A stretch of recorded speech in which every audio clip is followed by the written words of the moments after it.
we had this letter from Kurandar in Los Angeles that Prabhupada's traveling and everyone should invite him to their temple. And Kurandar said, of course he won't go, but it's the etiquette for the disciple to invite the guru to visit the temple. So I was absolutely sure that while Prabhupada might travel to Europe or something in 1 or 2 temples, he wasn't going to go around the world. What to speak of come to Australia? And so I wrote him the letter, the form letter. I put in every persuasive argument and every embellishment and said, we're just dying for you to come here, fully confident that that would never happen.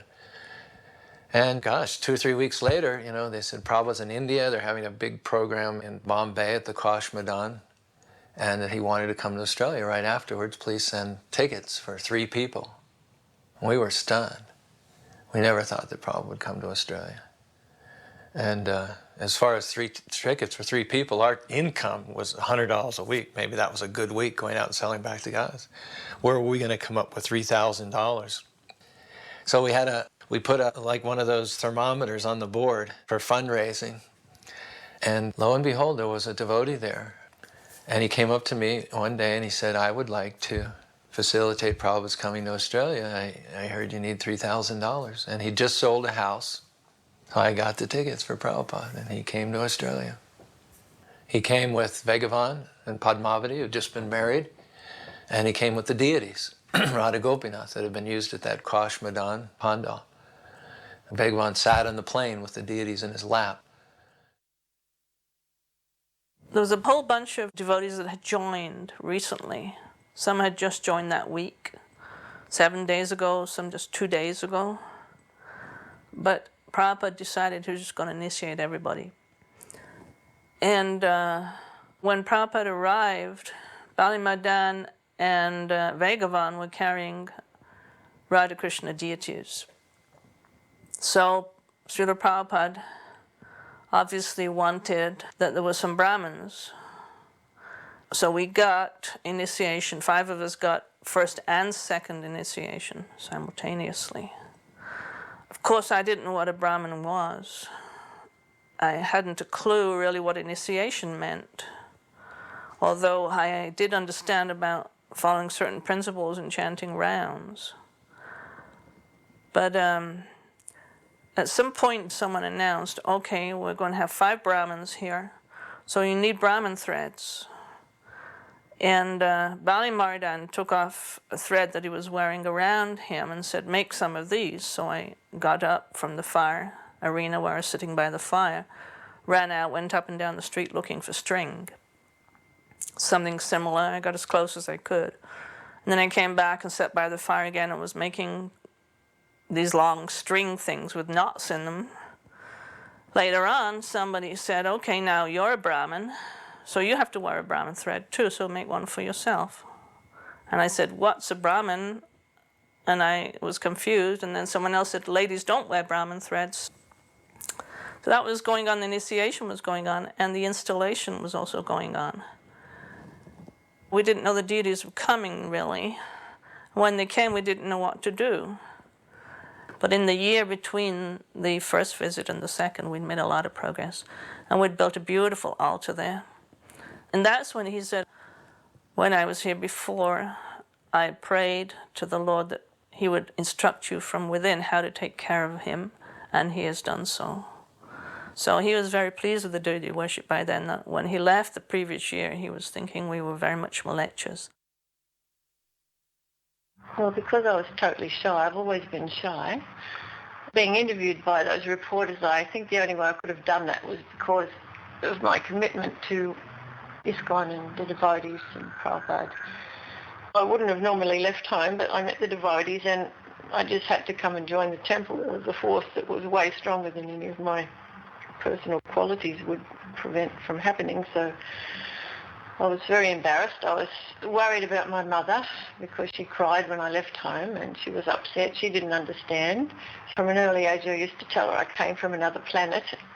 I was from outer space, and she never really understood that. So it was difficult to explain why you're going with this weird sect and why you're bowing down on the dirty Paddington streets to some Indian person that we've never met before. So it was a scary time for me because I just turned 18 and I had no worldly experience. So I was totally going against society. totally going against my parents. My thoughts have mellowed considerably since then. I now realise the Hare Krishna movement isn't the monster I thought it was. 30 years ago, I was frightened of what I didn't understand. I know many of my daughter's devotee friends, and I find them to be loving, warm people. I love my Hare Krishna grandsons, who have turned out to be normal, everyday boys. And she's come to no harm. In fact, she's a lovely girl, and I'm very proud of her. But I had that strong conviction that I have to do this because Krishna was helping me. I know that sounds a bit sort of trite, but initially when I wanted to leave home, I thought, how am I going to leave home? So the very next day, my mother said, when I was 17, I left home, so if you want to leave home, it's okay. I thought, Krishna's helping me. That real kind of connection with God was coming. You know, it's like that where you take one step towards God, he takes many steps towards you. So I could feel that. The first time I went to the temple, I was just totally overwhelmed with the prasadam, the smells. I thought, finally, I'm home. So if I did anything in this life, I was going to stay there and I was going to do it because this was my ticket out of the material world, and this was the only place ever that I ever felt comfortable. So there was something special happening there through the Prabhupada's potency.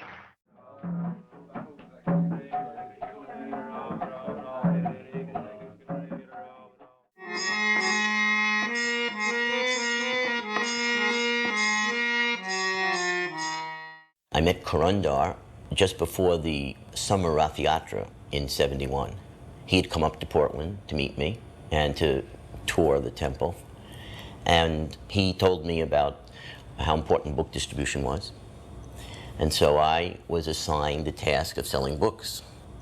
We had the hardbound books in Portland, and the idea we had at that time was to go to the bookstores, convince them to carry the books. And in those days, it was very easy to convince the bookstores to carry spiritual books. And then we drove down to San Francisco for the summer Rath Yatra. For many devotees, that was the first time they ever saw Srila Prabhupada. And it was the first time that I ever saw Srila Prabhupada. And everything I had been feeling from my own chanting and from hearing Prabhupada's bhajans became very magnified and intensified. Hundreds of devotees were crying, genuinely crying. That kirtan was a very special, ecstatic kirtan, a lot of mercy from Srila Prabhupada and Lord Jagannath that day. I was also very emotional. I was crying and very affected. I knew I was going to dedicate everything that I had to Srila Prabhupada.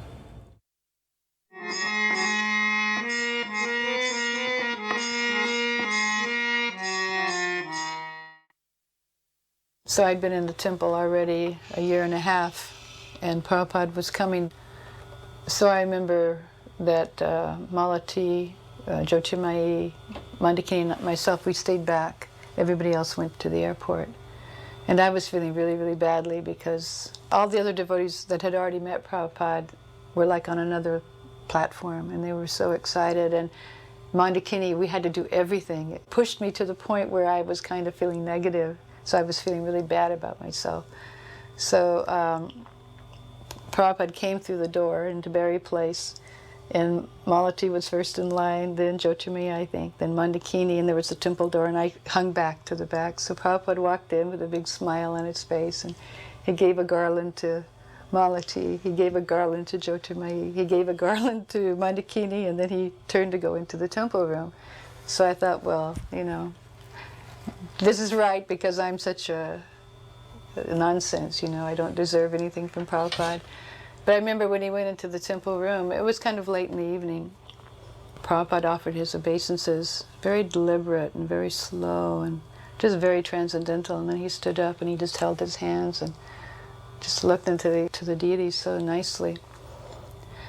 And then he went upstairs, and then all the devotees got back from the airport. And we were all in a big room, and it was either Ekadasi or it was going past midnight and it was going to become Ekadasi. So Prabhupada was giving out sweets, and he gave them to each devotee, and I stood way in the back because I was feeling so badly, you know, and he was just kind of, He kind of forced me to come. It was like, I didn't feel right coming up, but he forced me with his hand and put it in my hand like that, kind of smiled and dropped it in my hand. And then there was some talk about, it's Ekadasi, and there's cornstarch in the icing sugar that goes into Simply Wonderfuls. And Prabhupada, he said something like, we are not fanatics. And everybody, took their Simply Wonderfuls. And it was in the middle of the night when His Divine Grace arrived, and we were all lined up to meet him. But the most amazing thing was that when he arrived, he was golden. He was just golden. And you could hear the devotees, as Prabhupada was walking by, you could hear one devotee after another. They were like gasping and, in surprise. He's golden, but he's golden. He's golden. And it really was. Prabhupada just appeared on this specific occasion. It was different than other times. Prabhupada's always transcendental and effulgent, but this particular time he was looking like a walking deity or something. He was just looking very golden.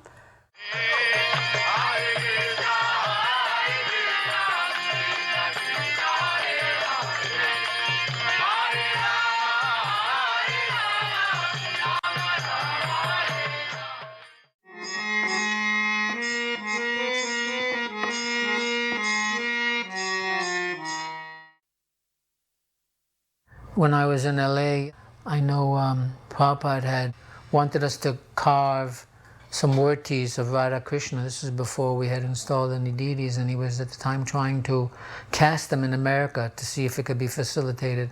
So he had Subal carve out a rough form of Radha Krishna, and then he asked Subal and myself to go to different foundries, all over, and we were very inexperienced. I didn't even know the right things to ask. So we'd go and we'd see Prabhupada, and he'd say, so what intelligent information do you have for me today? Because we usually taught him some nonsense. So then Prabhupada left and went to San Francisco. And then a while later, when he came back to San Francisco, he might have gone to India again. He wrote me a letter saying that he wanted to know what was happening with those murtis that we carved, and we should make sure he gets them, Eventually, he decided that they should be cast in India. There was a program also that he had of a deity walk, where we would take the deities on Sunday and walk all around the whole block with the small deities. And we were asked to go into the houses in the early morning and ask people if we could take a flower from their garden.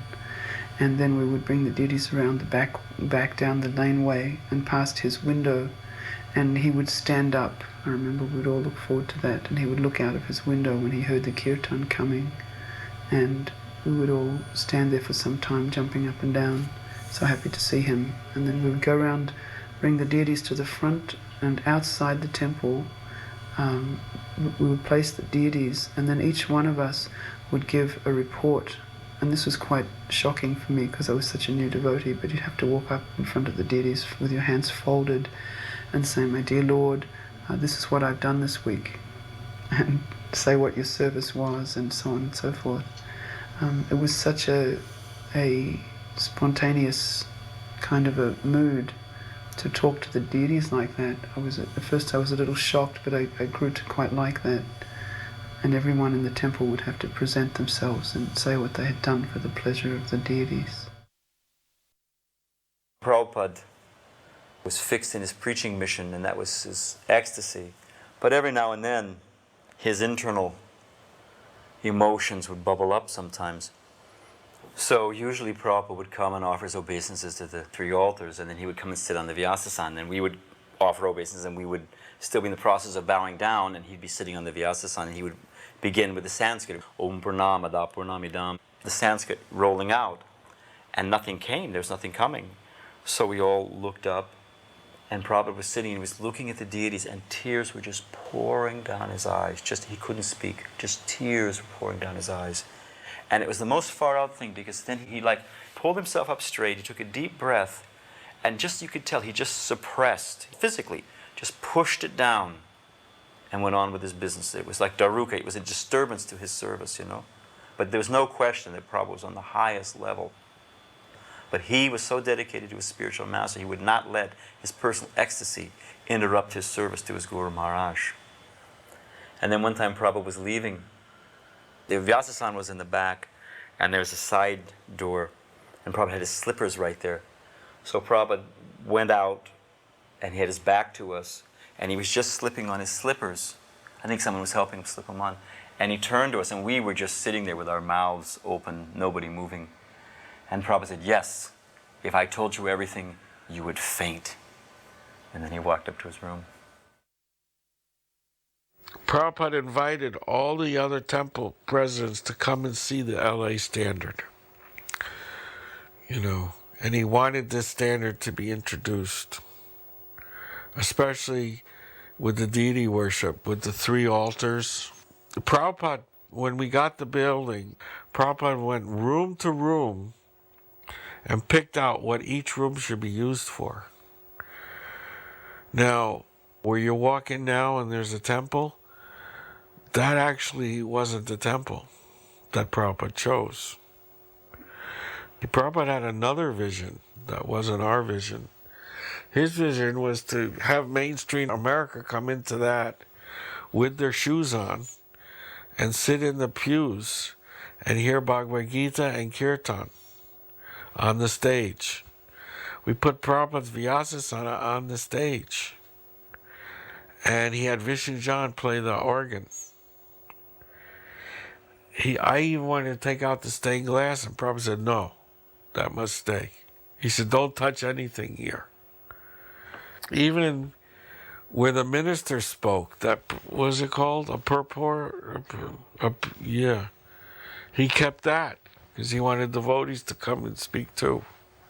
It was so surreal to sit in the pew and hear Bhagavad Gita and hear Vishnu John singing Jayamadava on an organ. Even Prabhupada would play the organ. We would sit and he would play the organ. I wish there was tape recordings of that. Prabhupada saw that the American people were becoming disenchanted with their churches. He said, "Now I will enchant them with Krishna consciousness." So he thought, they're inclined to come to a church, let them come back to this church, but hear Bhagavad Gita and hear the kirtan. I mean, Prabhupada's vision was totally, he was thinking mainstream America, not hippies. Prabhupada's vision wasn't that we all become monks. He wanted judges and politicians and doctors to come to the temple. They're not going to all become monks and shave up. But we had another vision, come to the temple and shave up. But that wasn't Prabhupada's vision. Prabhupada used to come in from the back of the temple room because his quarters were upstairs and there was a hall he came down. And we didn't have the big Rukmini Dwarkadish then, we only had small Radha Krishna. And Prabhupada came in, and from the back of the temple room he looked and he called Shalavati over. Shalavati was the pujari. And he said, "There's tilak in Krishna's eye." And she went and she looked and she couldn't see anything, and she came back to Prabhupada and said, "No, there's tilak in Krishna's eye." And she looked and she looked and she looked, and right in the very, it was a tiny speck of tilak in Krishna's eye.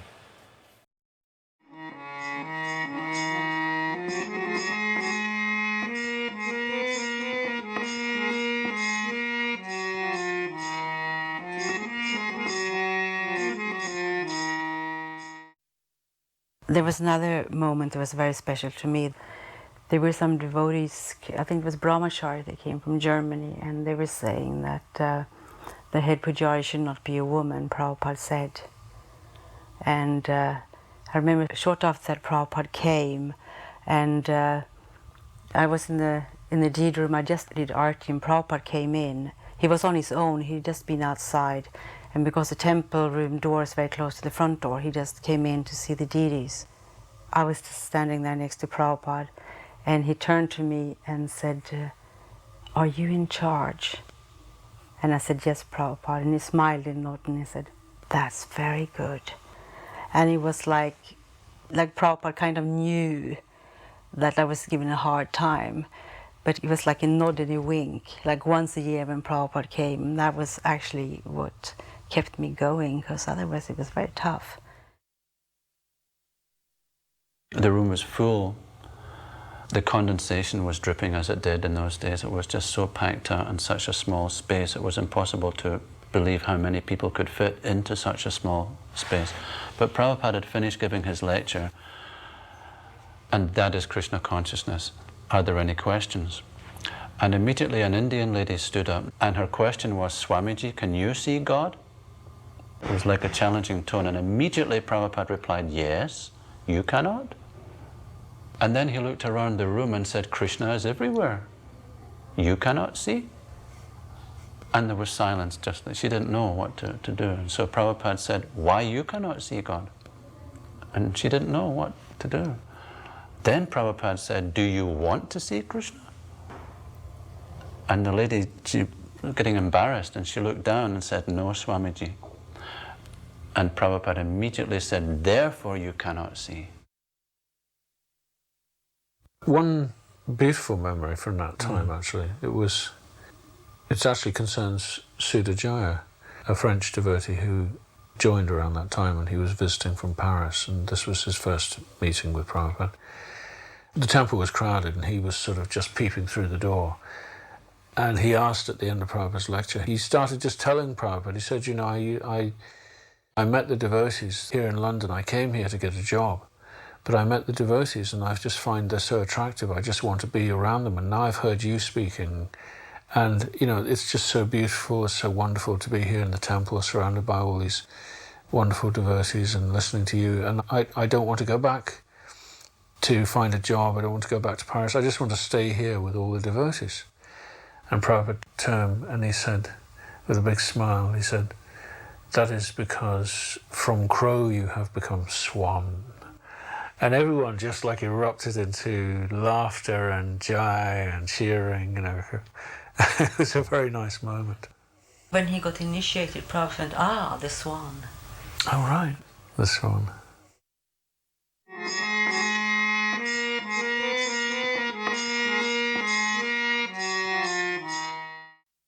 I met the devotees in very early 70s. One afternoon I saw them in Calcutta playing Mridanga, and after some time they were preaching. After that I asked them a few questions, and they told me that they have a center in Albert Road.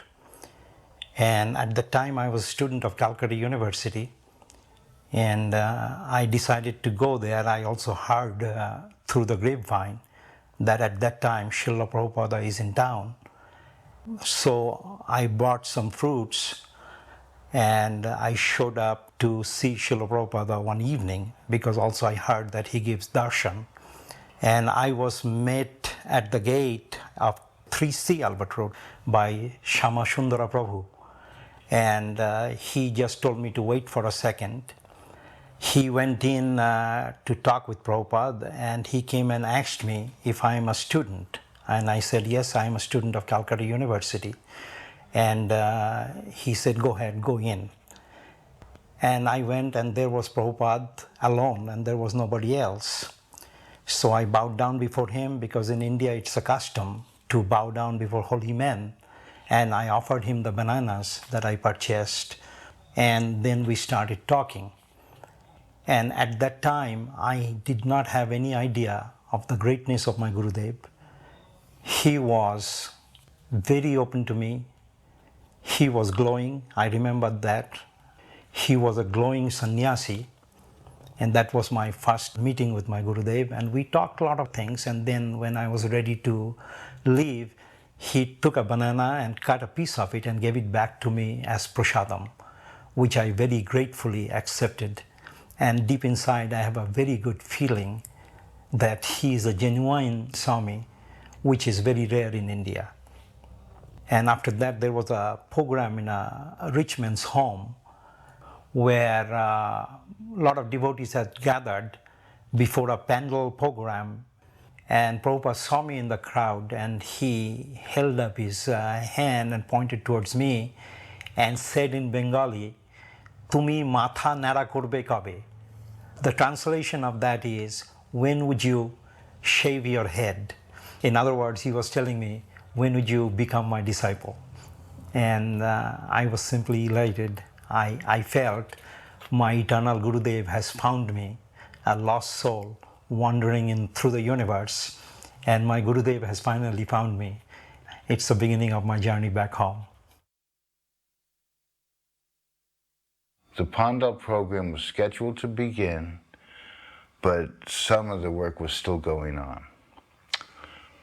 Now, at this time in northern Calcutta, there was some bombing and shooting going on between the Naxalites, the communists, and other people.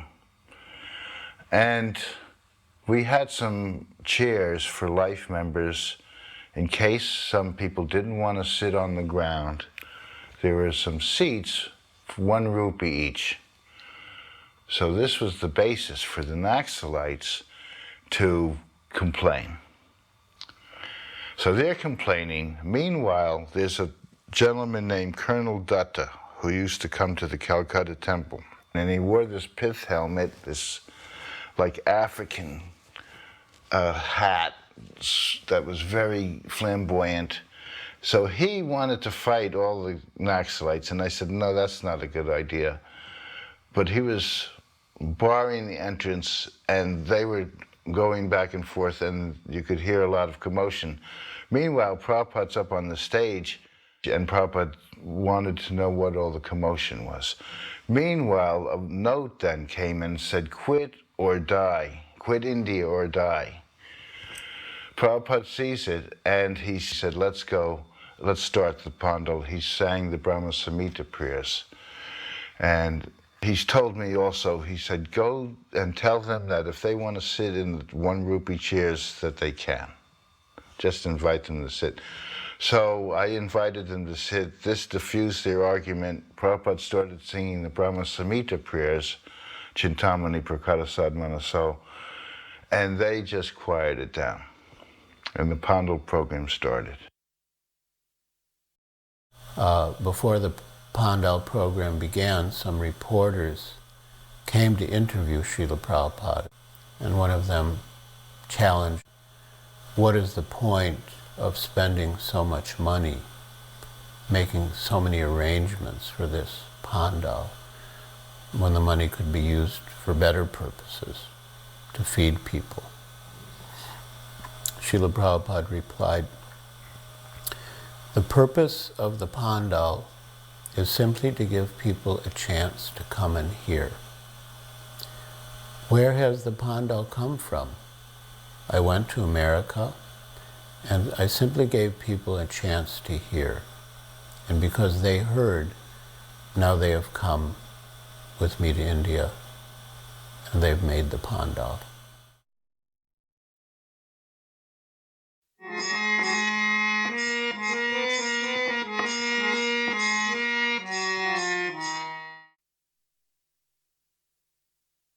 His Divine Grace, Srila A.C. Bhaktivedanta Swami Prabhupada, is reaching now from Calcutta to the New Delhi airport for attending the 9 days discourse of Srimad Bhagavatam. All the distinguished guests are welcoming him, including the Mayor of Delhi, Hansraj Gupta, MLA of Delhi State, member of our ad hoc committee, who will arrange all the discourses in New Delhi. The place is very difficult to get discourses in New Delhi, but by the arrangement with the government of India, the mayor could arrange everything perfectly.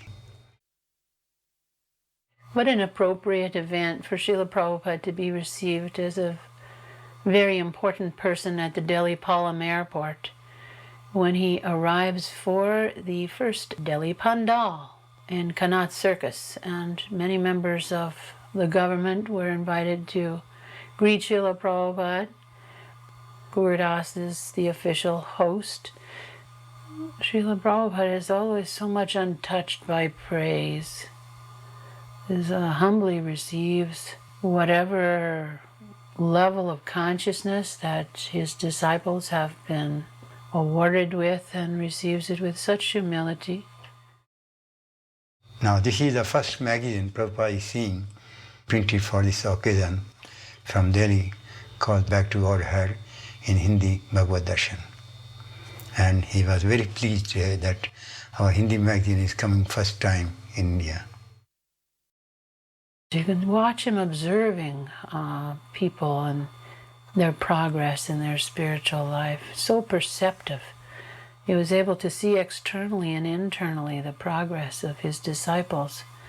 I find that so thrilling to watch the behavior.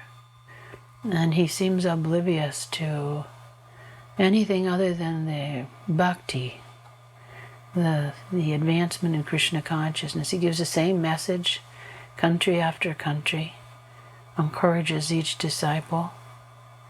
But it was very appropriate for someone who had lived and served in Delhi in the late 50s and early 60s, single-handedly alone, with no help, and just within 10 years, such a tremendous change of appreciation. Prabhupada was big news. When these pandals happened in India, in Bombay and Delhi and Calcutta, they were very widely covered, and the society of leaders were very aware of Prabhupada's presence, all the way from the Prime Minister on down through the cabinet. The Prime Minister herself was very appreciative of our Krishna consciousness movement, and through some of the honorary members of Parliament who spoke on her behalf to her, she was helpful in the early years of our Krishna consciousness movement, met with the devotees, and gave a good word. I was Prime Minister Indira Gandhi. When he got back to where we were staying from the airport, he invited everyone into his room, and he was just kind of like lounging on these pillows, and he looked so youthful and effulgent. It was just totally a different experience than seeing him in America.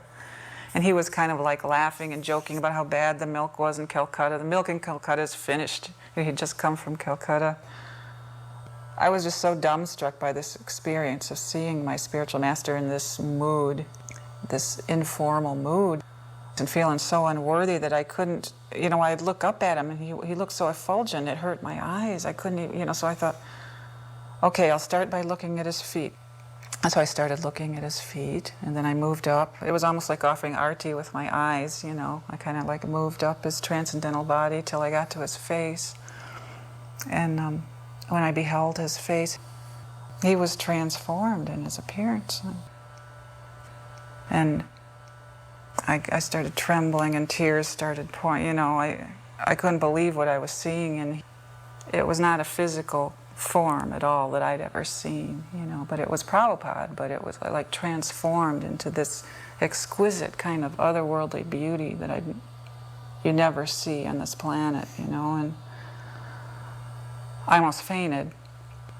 Seeing Prabhupada's appearance transform was like a tangible proof to me that he was a being from the spiritual plane, from the spiritual world, in our midst. And every once in a while, the veil would lift from our eyes and we'd get a little glimpse, by Prabhupada's mercy. This is literally the first day of the Delhi Pandal. There's the wonderful asana. And behind those curtains are the incredibly beautiful deities of Radha Gokulananda, who were officially installed by Srila Prabhupada at this time, on the occasion of the Delhi Pandal.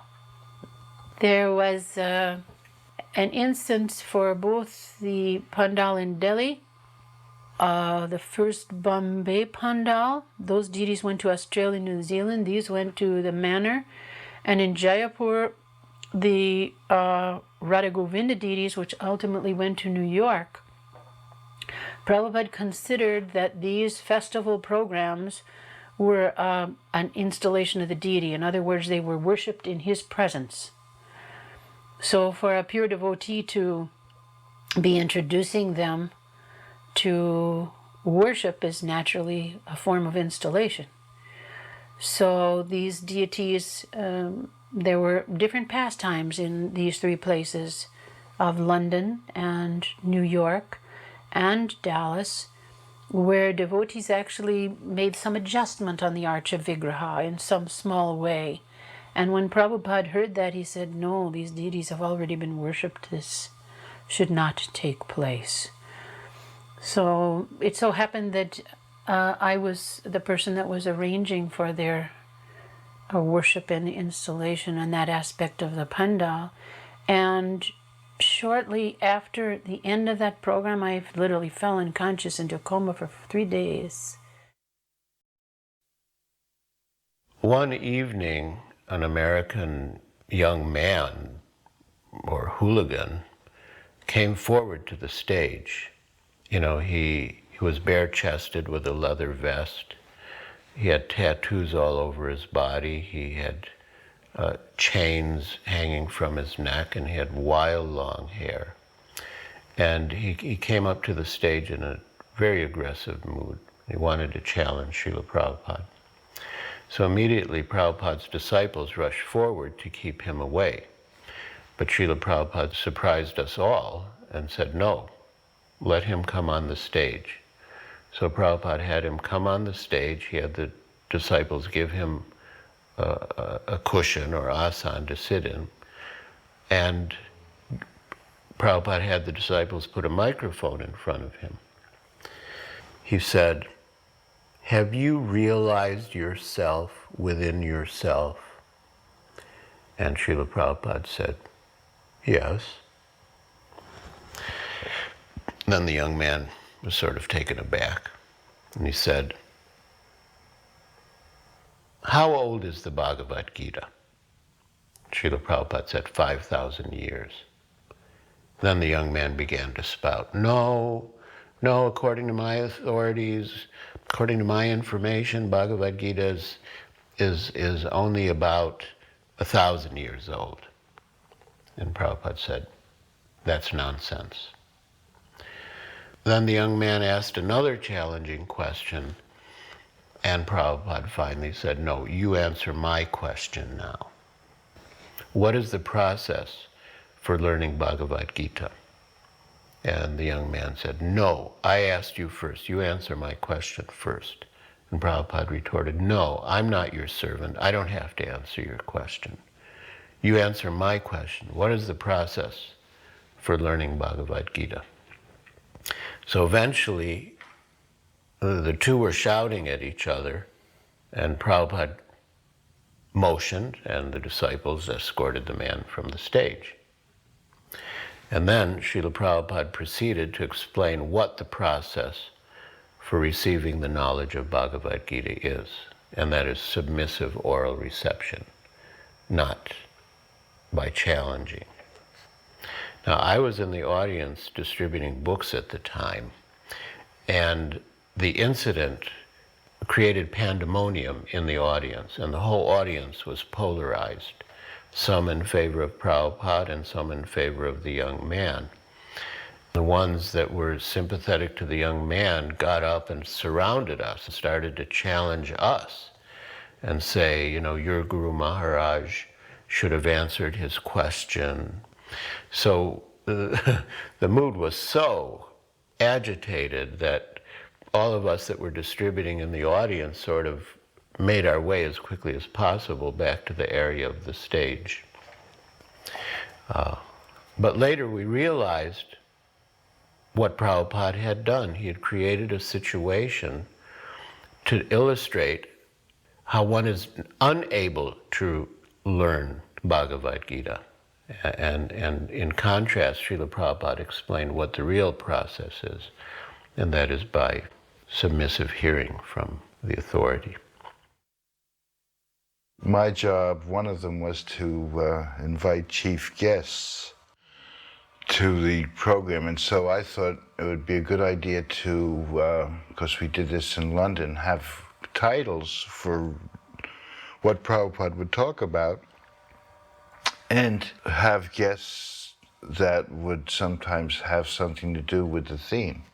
One of the chief guests was James George, the Canadian ambassador to India, who was very favorable. I think his talk was appreciated by the populace as well as any of the chief guests, if not more. So we invited Dr. Atmaram, the chief scientist, and he talked on how religion and science actually don't have to be at odds with each other. And then Prabhupada spoke on, like Easy Journey to Other Planets type of a scientific talk. So we invited Hans Raj Gupta, the mayor of Delhi, who was a really good friend of Prabhupada. It was more anecdotal, how Prabhupada continued and persevered and started the League of Devotees and printed the Srimad Bhagavatams. It was very enlightening to us because Prabhupada really did persevere at the beginning of many of the things that we take for granted and made them happen. This is the first expansion of Srila Prabhupada's energy that has become the Glory of India project today. Srila Prabhupada, when he left for the West, knew he was going to come back and inundate India with Krishna consciousness, just the way Lord Chaitanya inundated the subcontinent of India with Krishna consciousness. Srila Prabhupada's destiny was to do that. And when he brought his disciples back from the West, who were enthusiastic but very new disciples, he started sending them various places for preaching work. So Delhi, Calcutta, and Bombay were the first three big cities that Srila Prabhupada worked on. And because this was the capital, it was important. We were only there for maybe a month, but that month seems like it could have been 100 years. It was so important at the time. So these were just the very little beginning foundation blocks of what later became the Delhi ISKCON Temple project.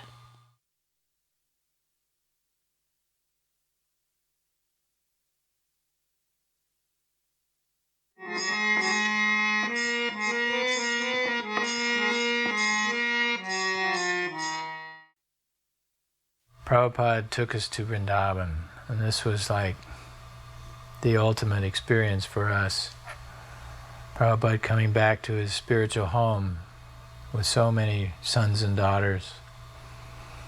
This was the high point of our India experience with Srila Prabhupada, entering the magic spiritual realm of Krishna itself. Everything he had been teaching us for years came into focus. We could see now, oh, this is Vrindavan. Such intimate, sweet exchanges we had. This visit in 1971 of Srila Prabhupada was very, very historical in our Gaudiya Vaishnav Sampradaya. It was the inauguration of the fulfillment of Lord Chaitanya and Lord Nityananda's desire that the holy names of Krishna be spread to every town and village throughout the world. Lord Chaitanya went to Vrindavan and he sent the 6 Goswamis there to establish it as a place of pilgrimage for people all over the world. When Rupa and Sanatan went to Vrindavan on Lord Chaitanya's order, they were there to establish it as a place of pilgrimage for people all over the world. Obviously for people who would become Vaishnavas from every town and village in the world. That was Lord Chaitanya's vision. And this visit was the beginning of the fulfillment. The first time Vaishnavas from the West who were committed to Krishna consciousness in a relatively large group came on pilgrimage to the holy Dham of Sri Braj. Look, he's so healthy and exuberant. He's back home. This is where he hatched out the whole Hare Krishna movement. This is where Krishna empowered him to come west. And little Saraswati, who's one of his favorites, she went around, followed him wherever he went. Sometimes he would grab her hand and walk with her. If Saraswati didn't come to his room every morning around 8 o'clock, he would sometimes ask, "And where is Saraswati?" He expected to see her every morning. And quite often he would play some trick on her when she came, either to make her laugh or cry. But he would always make up and give her some nice sweet. Here he's showing us the sights, showing us around the samadhis of great Vaishnavas behind Radha Damodar temple, explaining a little bit about who is buried where. Those days it was all run down and practically abandoned. Well, most of Vrindavan was practically run down and abandoned. We used to think that Raman Reti was far out of town. Prabhupada revived the whole spiritual life of India, starting with Vrindavan. Vrindavan flourishing, spiritualized city because of Prabhupada.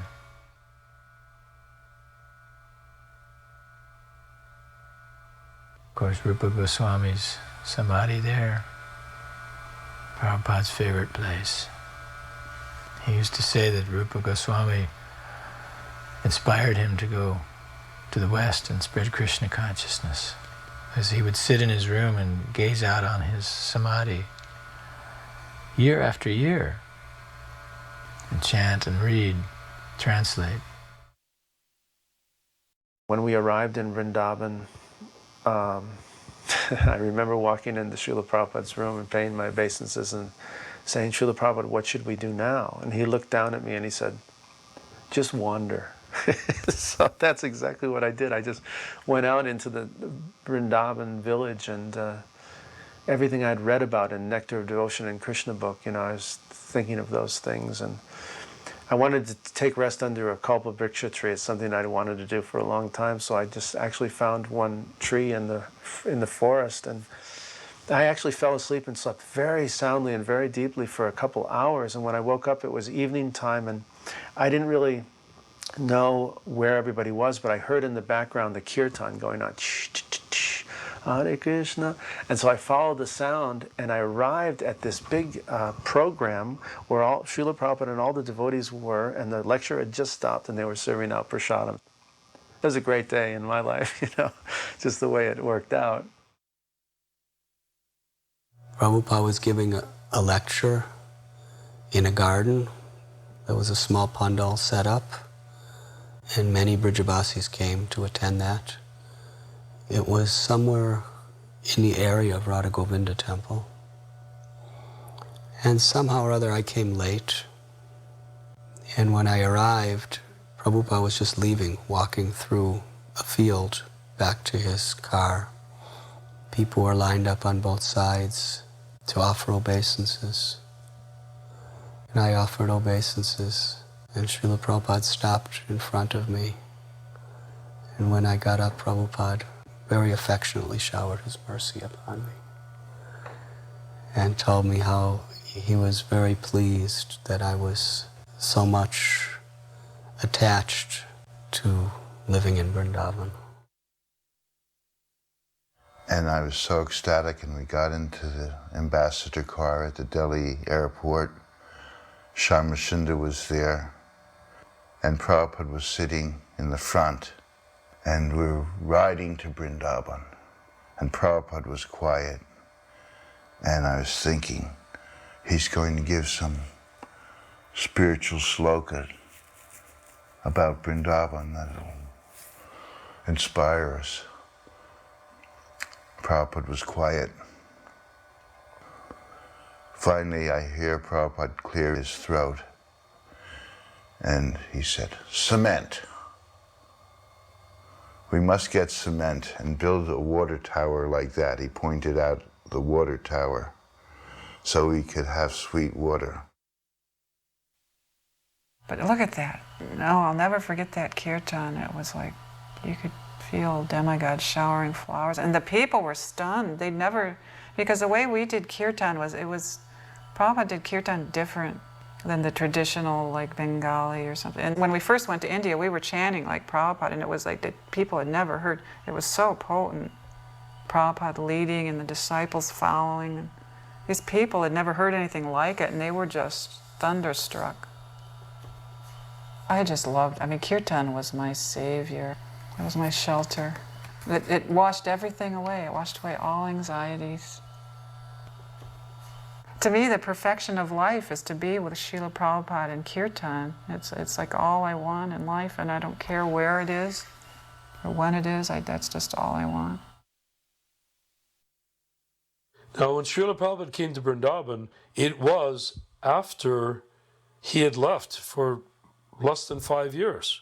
He had gone away to America, presumably to die amongst the infidels or be lured by the temptations of the West.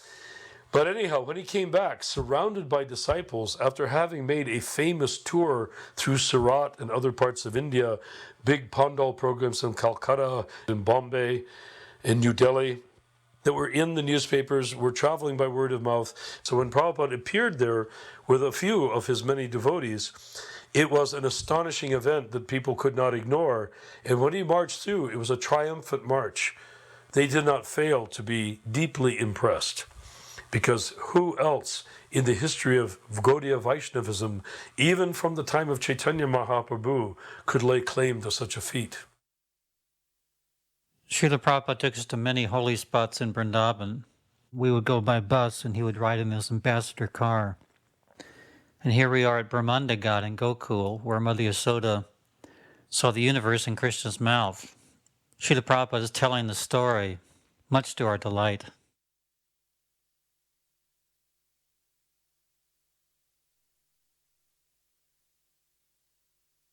His eyes get big when Mother Yasoda sees the creation.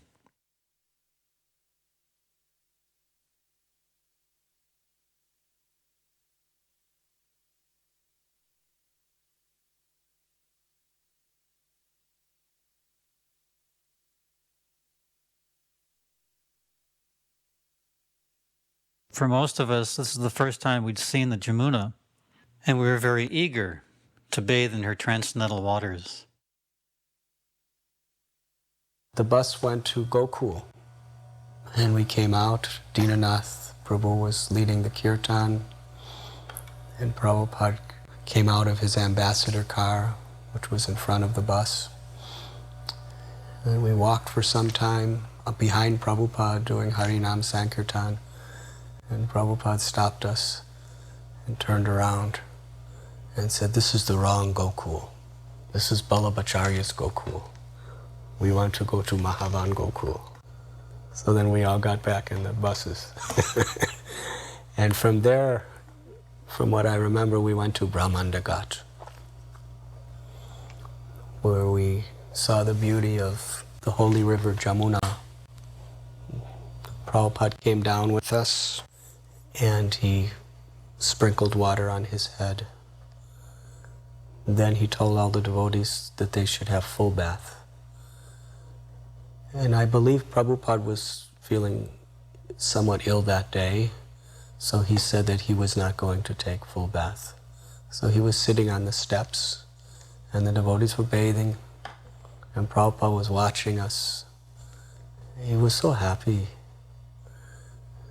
His disciples, who he loved so very, very dearly, who he gave his life and soul to give them Krishna's love. Here they were in Gokul at the holy banks of Brahmanda Ghat, happily taking their baths in the sacred river Jamuna. What that must have meant for Prabhupada. He's sitting there watching us take bath, and pretty soon he wants to go in with us. What can I do? My devotees want me.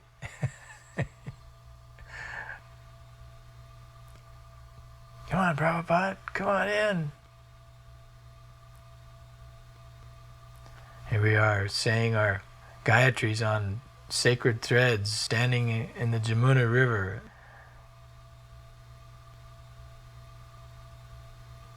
Ah, there he comes. Oh, Prabhupada.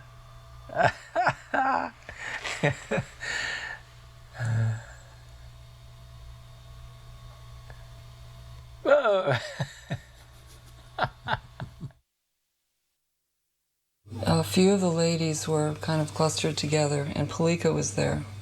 And at some point, we noticed that Srila Prabhupada was going in the water, although at first it didn't look like he was going to go in. Suddenly it was like, Prabhupada's going in. You know, I looked at Palika, we had the same reaction. We're going in too. We have to be in there with Prabhupada. And we have to do it fast because he's going to say Gayatri, and we wanted to say Gayatri with him. But both of us had only been in India for like a month. And we knew that the ladies bathed in the Yamuna, but we didn't know how they did it. You know, should we go in with our full saris and then walk around dripping wet? Because we only had a few seconds. Palika was down to her slip. And I was like, okay, me too. And it didn't matter anyway, because as soon as we hit the water, we went right under. So we were up to our necks in water anyway, so we were covered. And we wanted to get as close to Prabhupada as we could while he was saying Gayatri, and we got really close, like within 10 feet of him. And just our little heads, you know, were like scrunched under the water, and we got to say Gayatri with Prabhupada that day. And to me, that's the most memorable experience of the whole thing, was that Gayatri in the water with Prabhupada so close. During the afternoons, Prabhupada would give darshan, and the devotees were sent out to do Harinam Sankirtan. And during that time, I had the great fortune of sitting in the room and attending all of his darshans each day. They were very intimate. Vrijabasis would come, his old friends, godbrothers would come, Goswamis would come, sometimes guests would come, and Prabhupada would just sometimes speak to them very informally, sometimes he would preach to them very strongly, and sometimes he just had loving conversations. I'll never forget when Krishnadas Babaji Maharaj came to see Prabhupada. I happened to be walking down the street one day, and I met Krishnadas Babaji Maharaj and told him I was going to see Srila Prabhupada. And he very eager, he said, I will go with you. I want to see Swamiji, or Swami Maharaj. He called him Swami Maharaj. And when we came, there was a guard who was one of the more senior devotees. He was standing at the stairways guarding who was coming up to the darshan. And of course, he welcomed me to come up because he knew that Prabhupada was favorable to me attending the darshans each night. But when he saw Krishnadas Babaji Maharaj, he stopped him. He said, who are you? And when he was introduced as Prabhupada's godbrother, he said, no, you cannot go. So Babaji Maharaj wanted to go anyway, and he wanted to stop him. And I told that devotee, please ask Prabhupada. He's one of the most beloved devotees of Vrindavan, especially in Gaudiya Mats. And a messenger came back and said, yes, Prabhupada immediately wants to see him. So we went up together, and Srila Prabhupada, when he saw Babaji Maharaj, he was sitting behind a little desk, and there was maybe about 6 or 7 people that he was talking to in the room, and Prabhupada got up, and they embraced, and they were just laughing and talking in Bengali. Prabhupada brought Babaji Maharaj to sit next to him behind the desk, and the whole time they were just laughing and talking and looking at each other with so much affection. And the 6 or 7 people who were there were completely forgotten, so they left. And I just sat there, just watching this interaction. I couldn't understand a word of it because they were speaking Bengali language. But I learned so much, not by their language, but just by seeing the genuine love that these two great personalities had for each other and the intimate relationship they shared. And they were constantly saying Hare Krishna and laughing. I understood then that this is the goal of life, to have this type of love with Vaishnavas in sharing the mission of the spiritual master and pure love for Radha and Krishna. I think they were together for probably almost 45 minutes to an hour.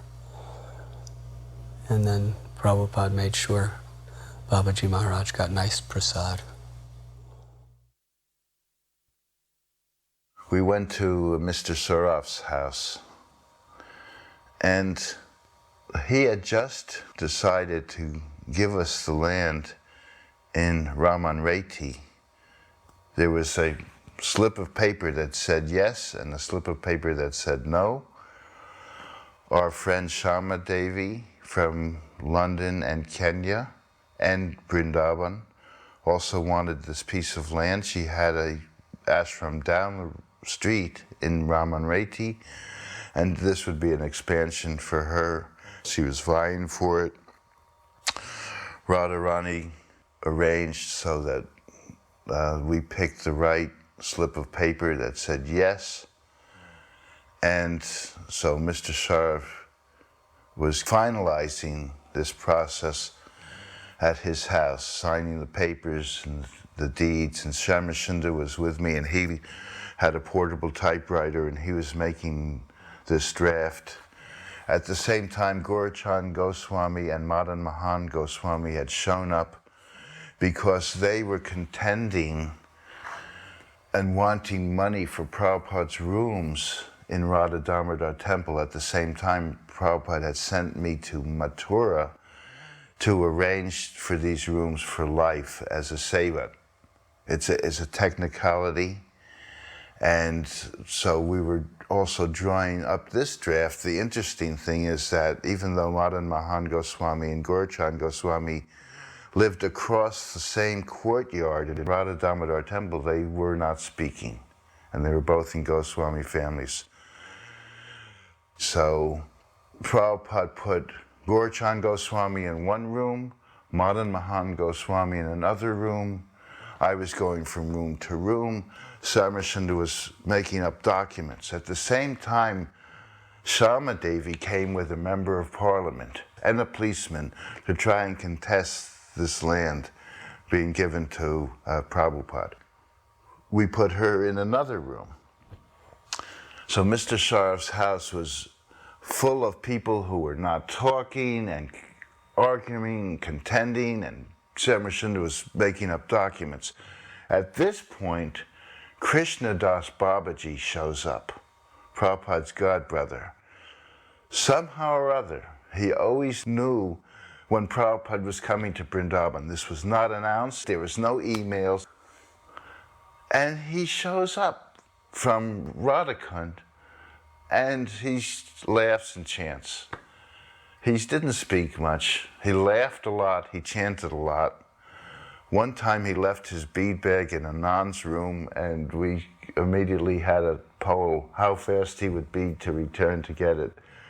And I said, well, at least within the minute. And sure enough, he came back and got his beads. So I called Prabhupada the ringmaster, because he was like a circus ringmaster, taming clowns and lions and contesting people.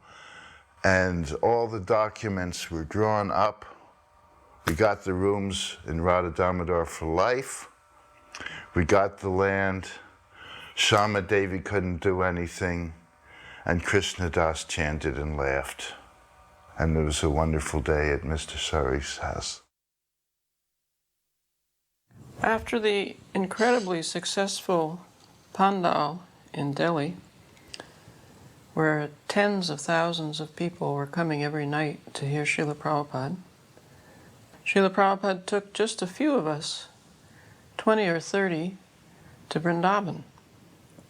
So after all the fanfare in Delhi, the lights, and distributing prasadam to all those people and the dignitaries that came, here we were in this simple village with Srila Prabhupada, and I think all of us, certainly myself, felt how much Prabhupada cared for us. That after this big preaching program, he would take the time and the trouble to bring us to Vrindavan. We stayed in a small place, Saraf Bhavan, which is about a mile from Loy Bazaar. And every day we would go by bus to different holy places. We went to Govardhan, Radha Kund, Barsana. When Srila Prabhupada was being carried on that Brijabasi palanquin up and down the hill of Barsana, the devotees were just so blissful, so happy to see Prabhupada being carried in this way. And although it appeared like a very uncomfortable way of traveling, Prabhupada was bouncing back and forth. Srila Prabhupada looked so blissful. At times he smiled so blissfully, just so happy to be amongst his devotees, roaming through the hills and mountains of Barsana, Sri Radharani's place of pastimes.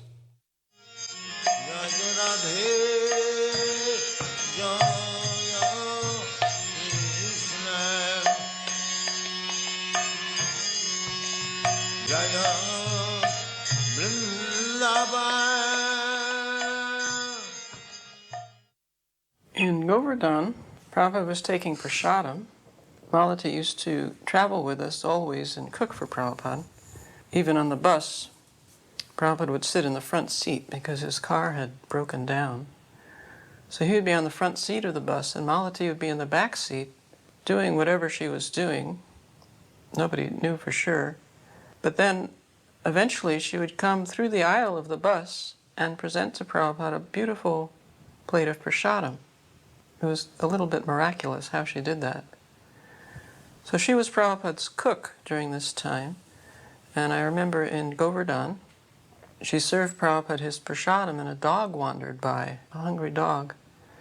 And Malati was about to give it the standard hut to drive it away when Prabhupada stopped her and threw a piece of his samosa to this dog, which actually delighted Malati.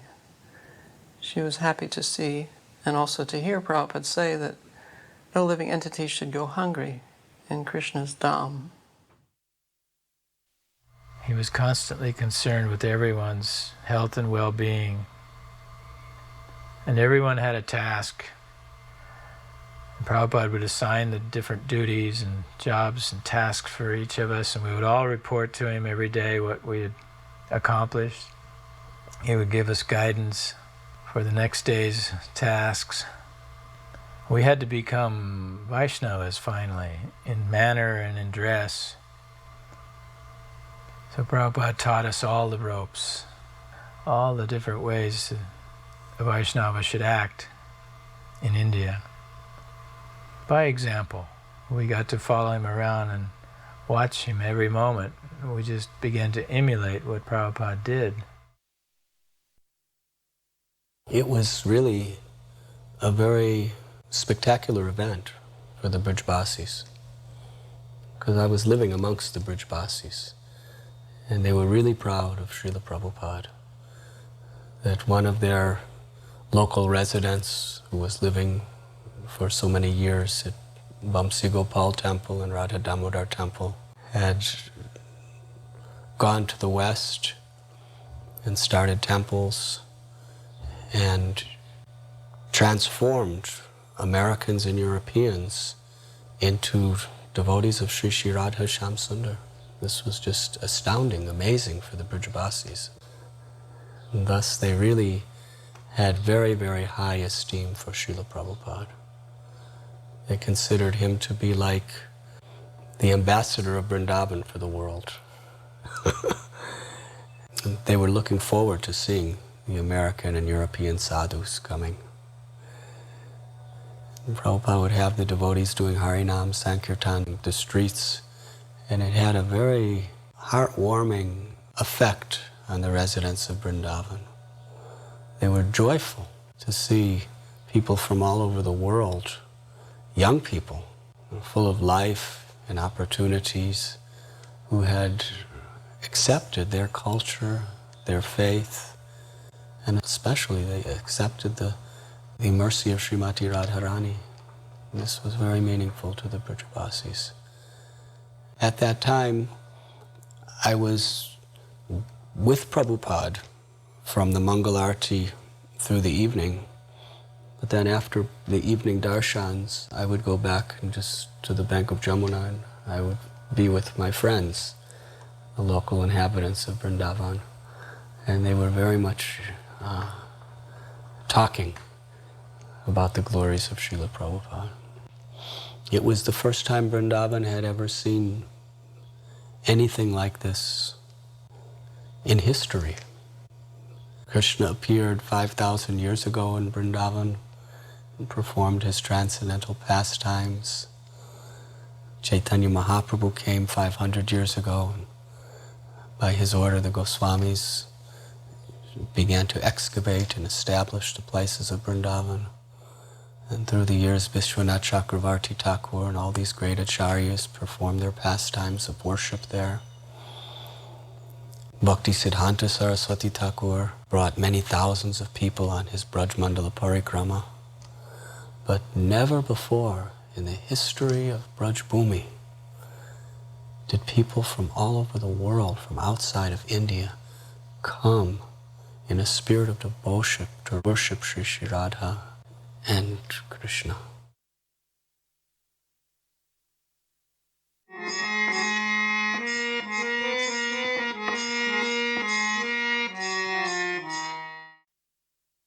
This was a very bizarre experience. It's like the people were just like mobbing. It got to be this almost like a frenzy, like a hysteria. You know, it's like they were so excited to have the devotees there. And as we're going down the street, we're knocking over like vegetable stalls and you know, it was like. And so Prabhupada appeared to be feeling ill, like we couldn't tell if he was sleeping or if he was fainting, you know.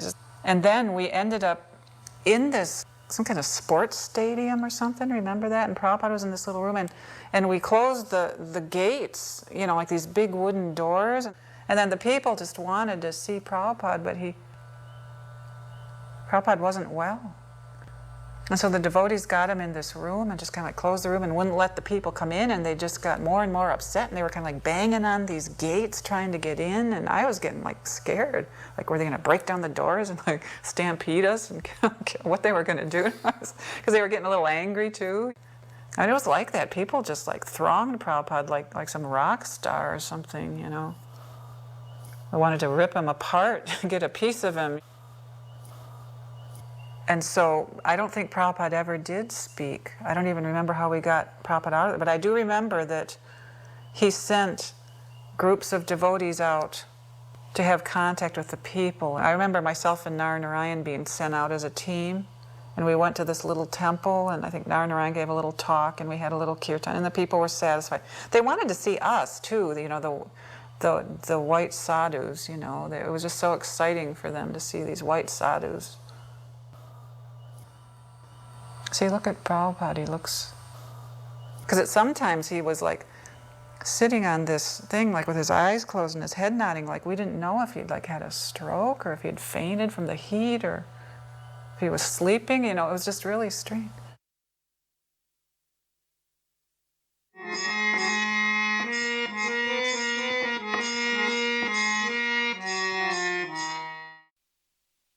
This was one of the most intimate and relaxing highlights. Prabhupada stayed in Jaipur in the palace grounds as a guest of the Queen, Gayatri Devi. But she was so thankful to have Prabhupada there. The devotees coming in and out of the Govindaji's temple would parade by Prabhupada's bungalow throughout the day. And there were so many wonderful devotees in Jaipur. Every one of Prabhupada's lectures, morning and night, were packed with thousands of people, devotees of the Govindaji temple there. And he was appreciated in Jaipur in a way that he had not been appreciated in other cities in India. Almost every citizen came to these speaking engagements. They were already full-fledged Vaishnava devotees. He was very happy in Jaipur.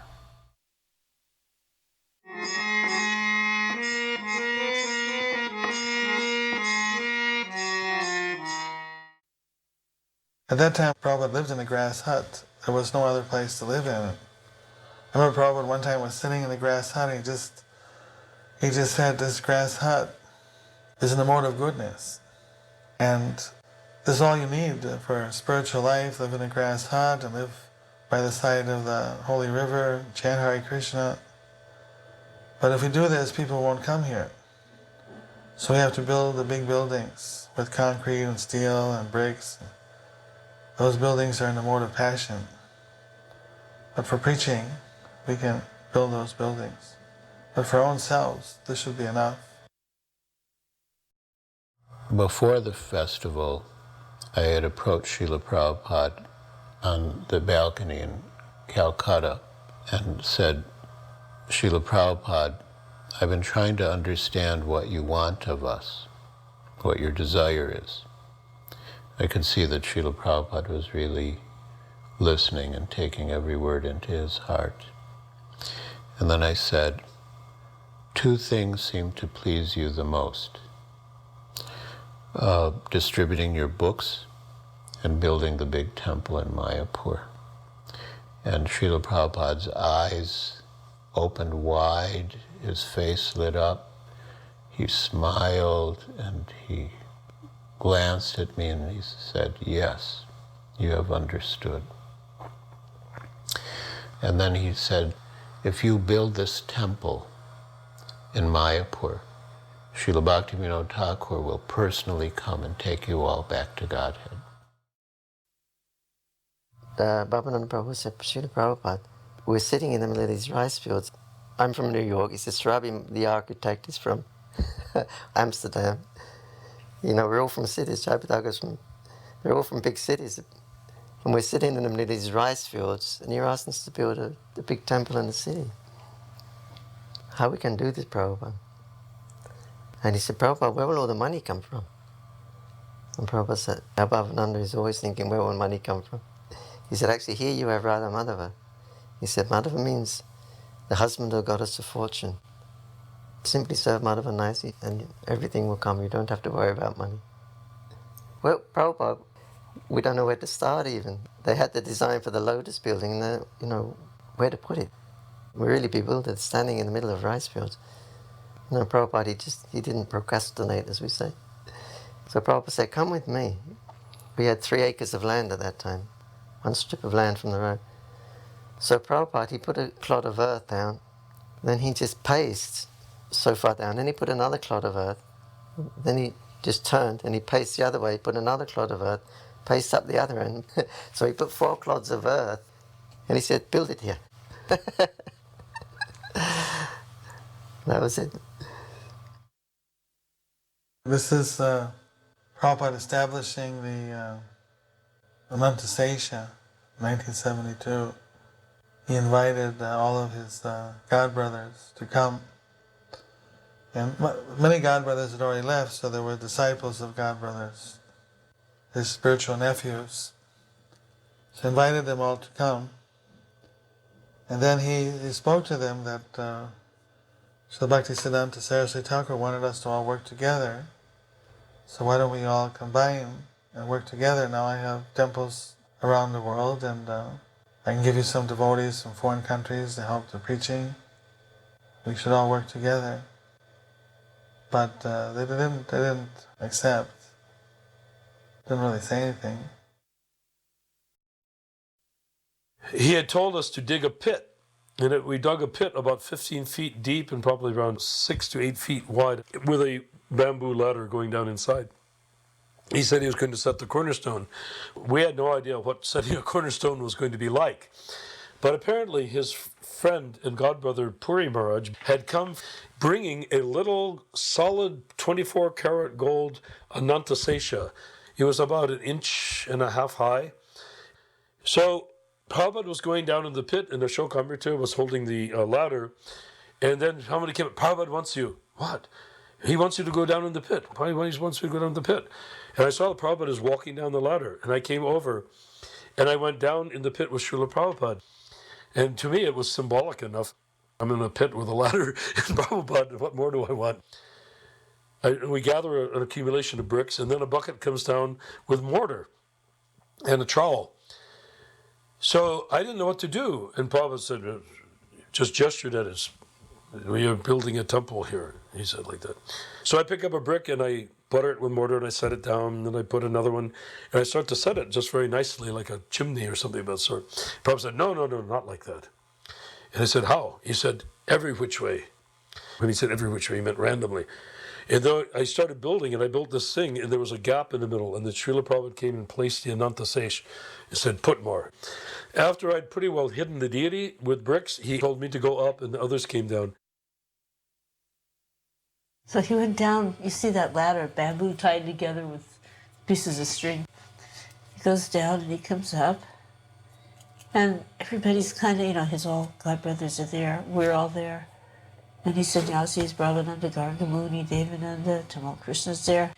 And so everybody kind of were thinking, who's going to speak? Who's going to speak? I remember I was also thinking that way. And then he says, Malvati, you speak.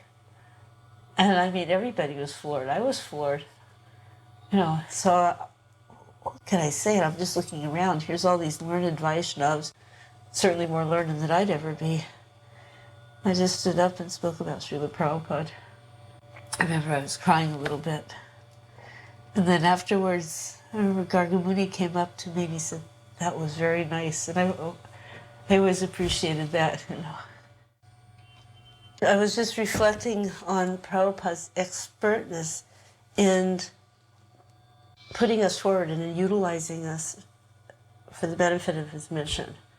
And knowing each one of our particular ability and our limitations, and even using our limitations to the best advantage. Because in this situation, I was not, as I mentioned, I was not a pundit. I don't know Sanskrit verses. I wasn't fully learned in the Bhagavatam, but I had no hesitation about speaking on the glories of Srila Prabhupada. And it was actually the right thing to do at that time. While we were at Mayapur, one young man named Bob Cohen came to our camp. And we were really surprised because we didn't get visitors just coming like that. And Bob Cohen was very intelligent and sober. He was a Peace Corps worker in India.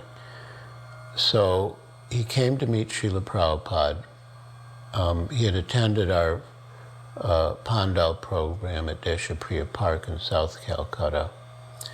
And he began to ask Srila Prabhupada very intelligent questions. And Srila Prabhupada gave very elaborate answers. And it became a regular routine that Bob would come and ask questions to Srila Prabhupada. And knowing that there was going to be an important discussion, I would ask Srila Prabhupada, should I call the others? And he would say yes. My experiences with Prabhupada, of course, occurred in the Bhajan Kutir, where devotees wanted to know if I had any questions, which I certainly did. So I got to sit in there, I think, for several hours a day over probably a 4-day period, and discuss with Prabhupada my philosophical issues. I didn't really know a whole lot about what was going on in terms of parampara and how things work. I knew a little, but I just appreciated the qualities of Prabhupada. He made me feel very comfortable. His humor was very disarming. And Prabhupada was on a platform, so I was on the floor. So I'd always be looking at Prabhupada's feet, and somehow that gave me some blessing. One of the most dramatic moments for me personally is when I realized it's time for me to leave Mayapur. Because the night before, on Gaur Purnima night, Jamuna had come to me with tears in her eyes. And I remember the moon reflecting in her eyes, and she had tears and said, "You are so fortunate. Prabhupada spending so much time with you." She said it with such conviction that I was completely overwhelmed. And I realized that I might have to surrender. So I went behind the temple, behind the pandal, and just collapsed in the rice paddies and started crying. I said, I can't give everything up. So the next morning, Prabhupada called for me again, asked if I had more questions. I said, thank you very much for what you've done, but I have to leave now. I have to get back to my teaching, which the Peace Corps had no idea where I was or what I did, so I could go back or not go back. And Prabhupada said, don't talk L-E-A-V-E. He spelled it out. Talk L-I-V-E. Don't talk leave, talk live. So I said to Prabhupada, so you want me to stay longer? He goes, yes. I said, well, if you tell me to, I will. And then he said to me, good boy, the same way you would say it to your pet. So at that time, in my heart, I felt I had become Prabhupada's pet, not realizing that I, in essence, had accepted him as my guru, though, when I think back at it. After that time, I was sold out to Prabhupada, a minor incident, but for me it was very major. And Prabhupada timed it just perfectly well to capture me.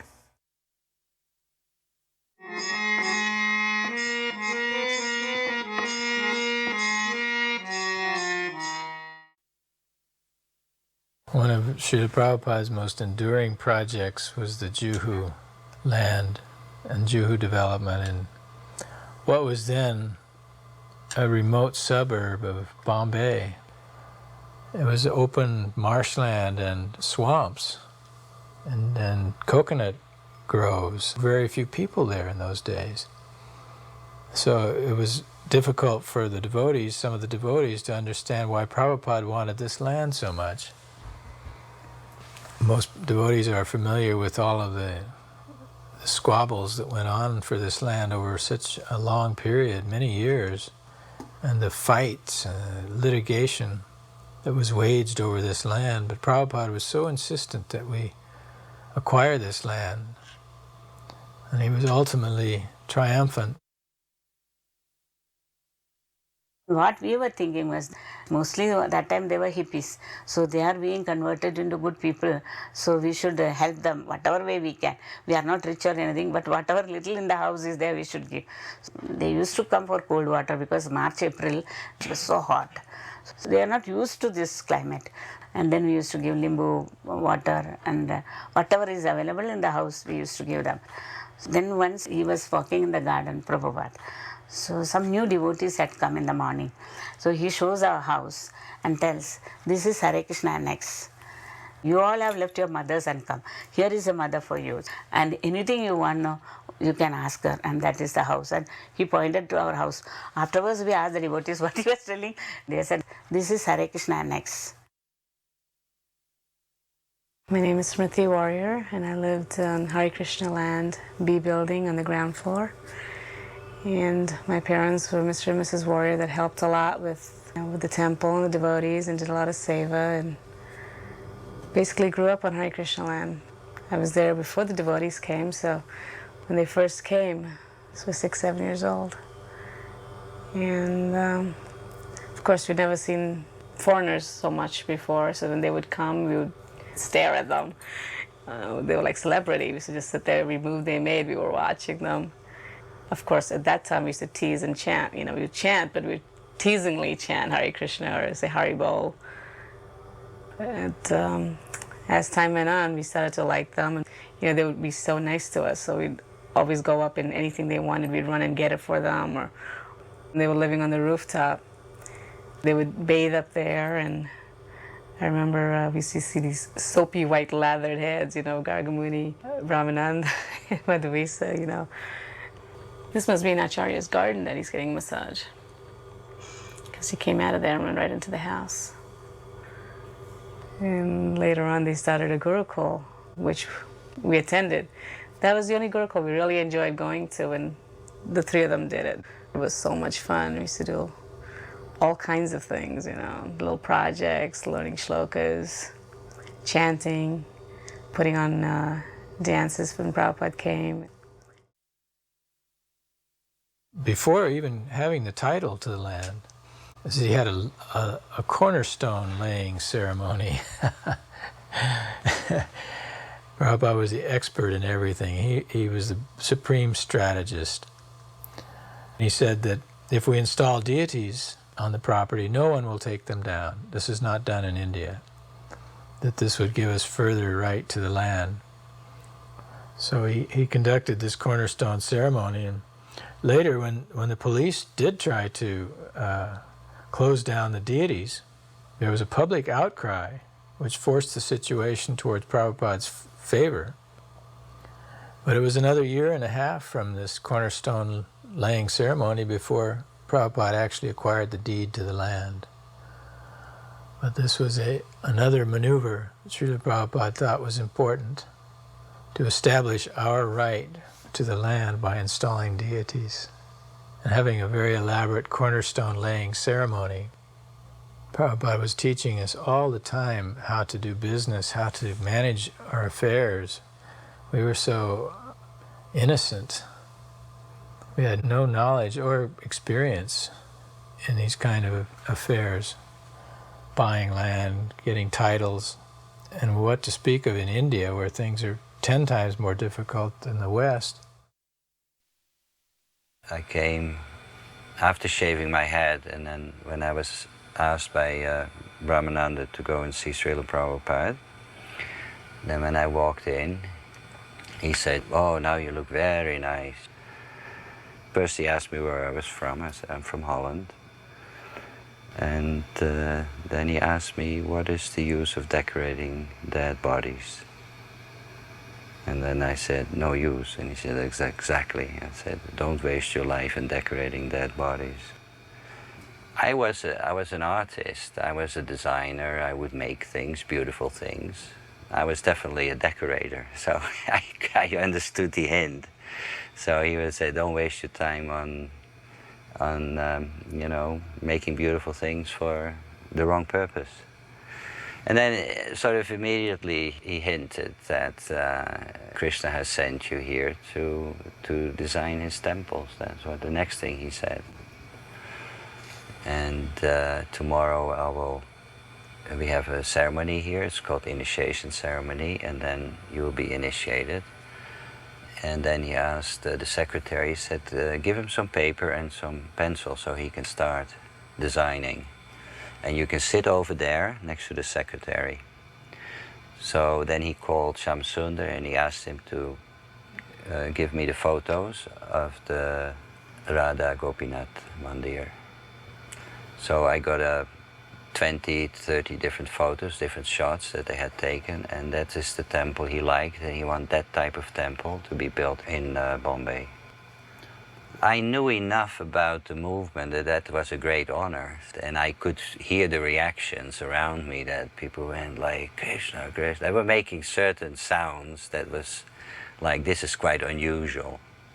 And I was also told later on that they had no record that Prabhupada ever did that before. A guy walking in and give him initiation the next day.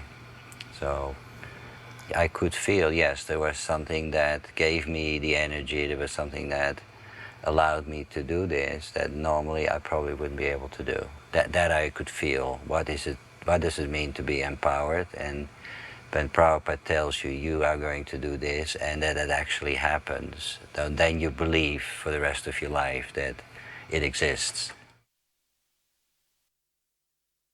In the same house, Prabhupada gave me a conch, left-handed conch. And he said, Kartikeya has been such a great host to us and is well-wisher and so generous to us. And he has given me this conch, which is supposed to bring a lot of wealth. And I want to give it to you. So he gave me the conch. And he said, I never expected to be able to do all this. I thought maybe we could just have some chanting, we could have a few devotees, but I never, and he referred to all the temple, all that. Because Prabhupada, when he was saying that, I never expected it, he was kind of laughing at himself. He was saying, hey, I went after a little fish and I caught such a huge fish, I don't know what happened, kind of thing. So I said, do you remember, Prabhupada, the story of Mullah Nasruddin, where Mullah Nasruddin is sitting by a lake and putting some yogurt in the lake, and people say, what are you doing? He says, I am trying to see if the yogurt the whole lake will catch to become yogurt, and say, how could that be possible? He said, yes, it's not possible, but what if? And we both laughed and laughed. What if? What if? I said, yours was the same thing. You just what if, and it caught on, and he says, yeah, and we just laughed around that, and it was a very joyous time. The setting of the cornerstone of a temple is an extremely important thing. What happens is when this pit is established, it is actually protected by Ananta Sesha, which means that it's very well protected indeed. And of course, the manner in which the ceremony takes place also determines the outcome of the power of protection that the pit has. Now, in the case of this particular cornerstone, Prabhupada later on confided, he said, when we first purchased this land from Mr. Nair, I did not see how we could keep this land. He said, but I thought, if I bring Krishna here and I ask Krishna to sit tight, if he sits tight, if he stays, then I knew that it is possible we will be able to keep this land. But he built the temple, and the temple is there today to prove what can be done. By the order of the pure devotee of the Lord, on his order, this temple was built by Krishna's protection. So even Prabhupada did not believe it was possible, yet Krishna made it possible. So somehow this cornerstone laying was very significant in that regard, because this is certainly part and parcel of Prabhupada asking Krishna to sit tight. And we know historically that when the police came to drag people away, the devotee girl, Maiti Healy, was holding onto the pole, and they were pulling on her legs. And they tried to come with oxyacetylene torches to cut down the temple. Somehow they were cutting, but they could not finally get the deity away. So Krishna sat tight. But Prabhupada had that power, evocative power, to bring Krishna to a place, ask him to sit tight, and through the power of this pit of the cornerstone, made it stick for all time. I was a brahmachari, I was not even initiated at that time. And there was a class going on. And he asked this question in the class. He said, how do you know that Krishna is God? Why do you believe me? So some devotee said, because it says in the Bhagavad Gita, Ham Tvam Sarva Papavyo, all that, so quoting some verses from the Bhagavad Gita, or saying that because Prabhupada, no, but I may be lying also. I may be lying. How do you know that that Krishna is Krishna? So someone quoted from the Bhagavad Gita, some verse. He says, yeah, but whether you believe the Bhagavad Gita or not believe Bhagavad Gita, translation or interpretation may be wrong. How do you know that Krishna is Krishna?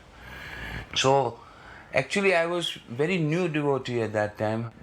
So all the senior devotees were giving their explanation, and Prabhupada kept saying, no, this is not a good answer, this is not a good answer, that's not enough.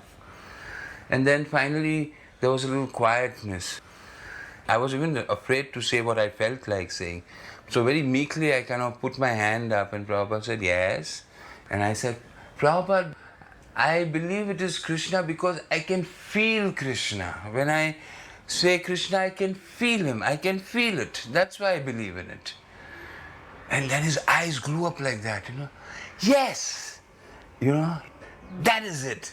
You can feel Krishna's presence. That's why you believe in Krishna. And he looked at me with so much happiness, like, that, yes, your answer is right. Whenever he was in Bombay, every morning, I would take his breakfast for him. He liked vadas. Whenever he came into town, he'd send a servant to tell Mrs. Warrior that he was here, and the next morning, idlis of vadas had to be given. And I used to take it in, and I used to wait around, waiting for Prabhupada to give me a sweet back in return. Sometimes he would tease me and give me a piece of idli back, or a piece of vada, and I would say, no, I want the sweet on your plate. And I would wait there till he gave it to me. Times he would tease me so much that he would eat all his prashadam, and I'd still be waiting for my sweet. I'd never leave without it. And then he would go to put the last one in his mouth, and he would just hand it to me and let me go. Oh, he would laugh. He knew he was teasing me with it, especially when he'd pick up the Italy and he'd give it to me. There's a amused look in his eye, like, "Are you going to take it?" You know, I was stubborn. I wanted that sweet. That was it. I'd go in the evening too for the class just to get the sweet, the para, or the burfi that they were giving out. And sometimes he would be kind enough to tell Vishal, give her sweet so she can go and play. Or sometimes I would have to sit through the whole class and then I would get my sweet. I remember there were times when his servants weren't around and I would get to pick up his shoes and help him slip his feet into it. Every evening my mother would make a garland for the lecture. And I was thinking about it when I was that little. I used to feel embarrassed because all these devotees would come with these beautiful, thick, nice garlands. You know, they'd buy the flowers and make these beautiful garlands. And I got this thin little thing that my mom had made with the champa flowers or the mogra from the garden. And more I thought about it, it was actually true. Prabhupada would take the big, heavy ones off and he would leave the thin ones on and he'd be smelling them. So actually, he did like that offering. In some of the pictures you see of Bombay, you see he's got that champa garland around his neck. He hasn't taken that one off. The morning walks were very informal. It's like pretty much whoever wanted to go could go. And a lot of times the devotees were so sick, most of them were under their mosquito nets when Prabhupada took his morning walk. And so I remember one morning, Prabhupada was just taking off for his walk. And so Brahmananda, Narnarayan, myself, and Srimati trailed along after him. We came to the gates, those big wooden gates at the front of the property, and they were closed. You know, and this was after Mangal Arti.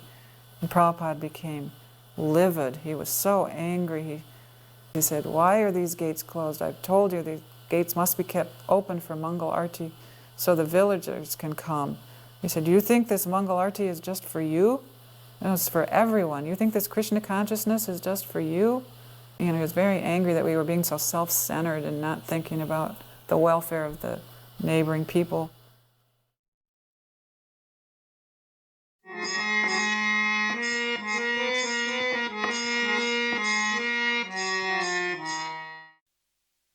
I remember that in Melbourne he gave me second initiation, and I'd been initiated in 1971 by mail in Hong Kong. So I received one letter and he said, "Your initiated name is Jagajanani Devidasi." And then very shortly after that we received another letter in Hong Kong saying that the name has been changed to Jagatarini because there was already somebody of the name Jagajanani. So I had never received a fire sacrifice for first initiation. So I sat in on the fire sacrifice in Melbourne, and then he gave me second initiation upstairs in his room. Oh, then we all went out to collect Guru Dakshin, which was something new. It was a bit of a novelty. We weren't familiar with that concept then. And I remember going down one street nearby and going shop to shop, and one of the shops that I went into was a butcher's shop, and that man gave more than anyone else. So when I came back I commented on that to Srila Prabhupada, and I said, you know, I'd gone into this butcher's shop. It was a kind of a childish thing to say. And so he said, "Oh, that is very good," and you know, he's very kindly and fatherly. And at the end of that visit to Melbourne, I brought my parents to see Srila Prabhupada. And my mother and father came in, and my mother was very suspicious. She was uncomfortable. But my father was gracious, and so he sat near to Srila Prabhupada, and my mother hovered by the door, and then they gave her a seat and she sat down. And Srila Prabhupada had this blue-coloured type of a couch, French style, chaise lounge or something like that. And he was sitting on that, and he looked so elegant, so genteel. And they both sat down, and then the first thing Srila Prabhupada did was he looked at my father, who was respectful, and he said, "Your daughter will deliver you." And my father was a little embarrassed, I think. He couldn't really understand Srila Prabhupada's accent. So he started sort of laughing nervously, and he said, "Oh yes, we always thought she'd do something like that." And then Srila Prabhupada looked at him quite earnestly and said, "Don't think that she's given up your service." He said, "Because of her, so many generations forward and backward in your family will be delivered because of her." And he went on to explain to him that he had gone so many places in the world, and wherever he went, people thanked him for what he had done for their children, and he'd saved them from so many vices and so forth. And my father was very gentle, and so he was respectful. And afterwards, Srila Prabhupada turned to me and said, "Your father is a gentleman." And then my mother, who was also very pious in that sense, but she was nervous. At the very end of that darshan, Srila Prabhupada took this carnation garland with solid, full of carnations, and he took it very gracefully from his neck, and then he asked his servant, "Give this to her." And so they handed her this garland, and she was so taken aback. He was so charming, and she didn't know what to say, and she took that garland home and put it into on a plate of water and kept it as on like a vase, in some way, kept it and preserved it as long as she could in appreciation for that visit with him.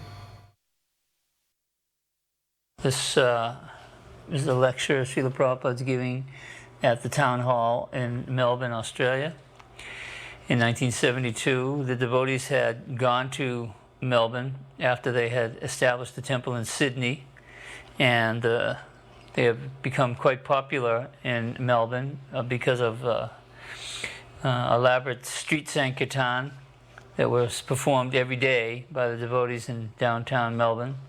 Charu and Bhai Bobby were there, and Upananda was there, and there was a whole crew of, we called them the ecstasy crew. The ecstasy crew were people that didn't get initiated, but they religiously showed up every day for Sankirtan in downtown Melbourne. So right in the same street where the Melbourne Town Hall was located, the devotees were chanting up and down every day. So when Prabhupada arrived and they had Prabhupada's lecture at Melbourne Town Hall, it was quite widely publicized, and many of the people that had been seeing us on the street every day were there. And there was some hippie gurus that came to see Srila Prabhupada, some famous hippie gurus in Melbourne, and everyone thought that this one hippie guru who would stand on a soapbox every day in downtown Melbourne and various places and preach his own hedonistic philosophy, and he was very quick-witted, so everyone thought that he would come and be able to challenge Srila Prabhupada.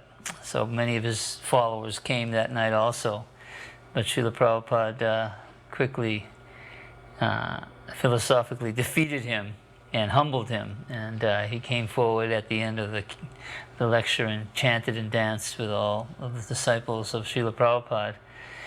And Prabhupada was very adept at defeating the impersonalists and the hedonists, and this Melbourne Town Hall lecture was quite a grand success for the devotees. It was a large turnout. There was over 2,000 people that came to that, and so it was quite amazing.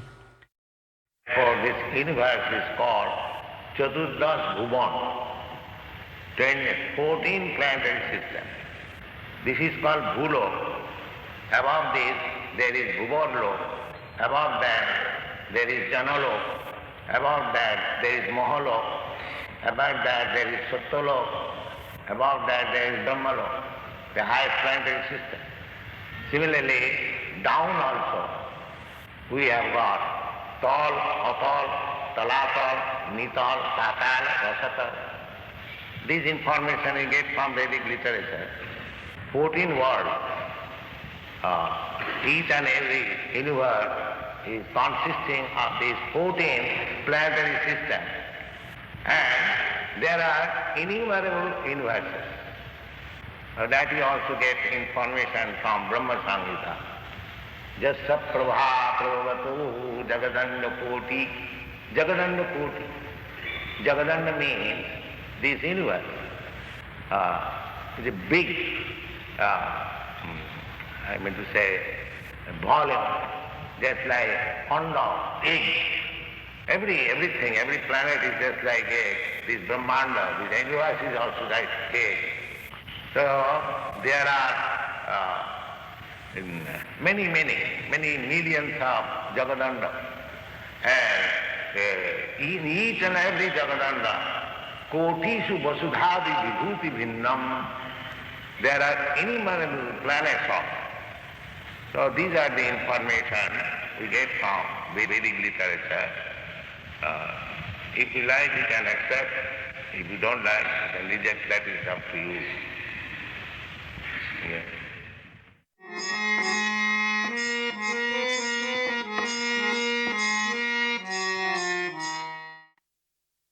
I was in a Vancouver temple and I heard that Srila Prabhupada was coming to LA, and I never seen Prabhupada before, so I got very excited and I asked Bahudak, which was the temple president, that I wanted to go meet Prabhupada, and he said, if you want to please Prabhupada, you stay here. So I said, okay, Prabhu. And as soon as he left, I ran upstairs to the Brahmachari Ashram, and I didn't even take any clothes. I just grabbed my coat and I ran out the back door, and I didn't have any money, and I was in Canada. And so I started hitchhiking, went across the border, got across almost to the end of Washington State the first night, and Prabhupada is arriving the next day around 4 o'clock in LA. So I think it's about 1,000 miles away from LA. As soon as the sun came up, I started hitchhiking. And the first car that came over was a brand new Corvette. And this guy was an Air Force pilot. And he said, where are you going? And I go, I'm going to LA. And he said, jump in. And amazingly enough, he was driving about 120 miles an hour. It was great. It was fun. To make a long story short, he dropped me 2 blocks from the temple from LA.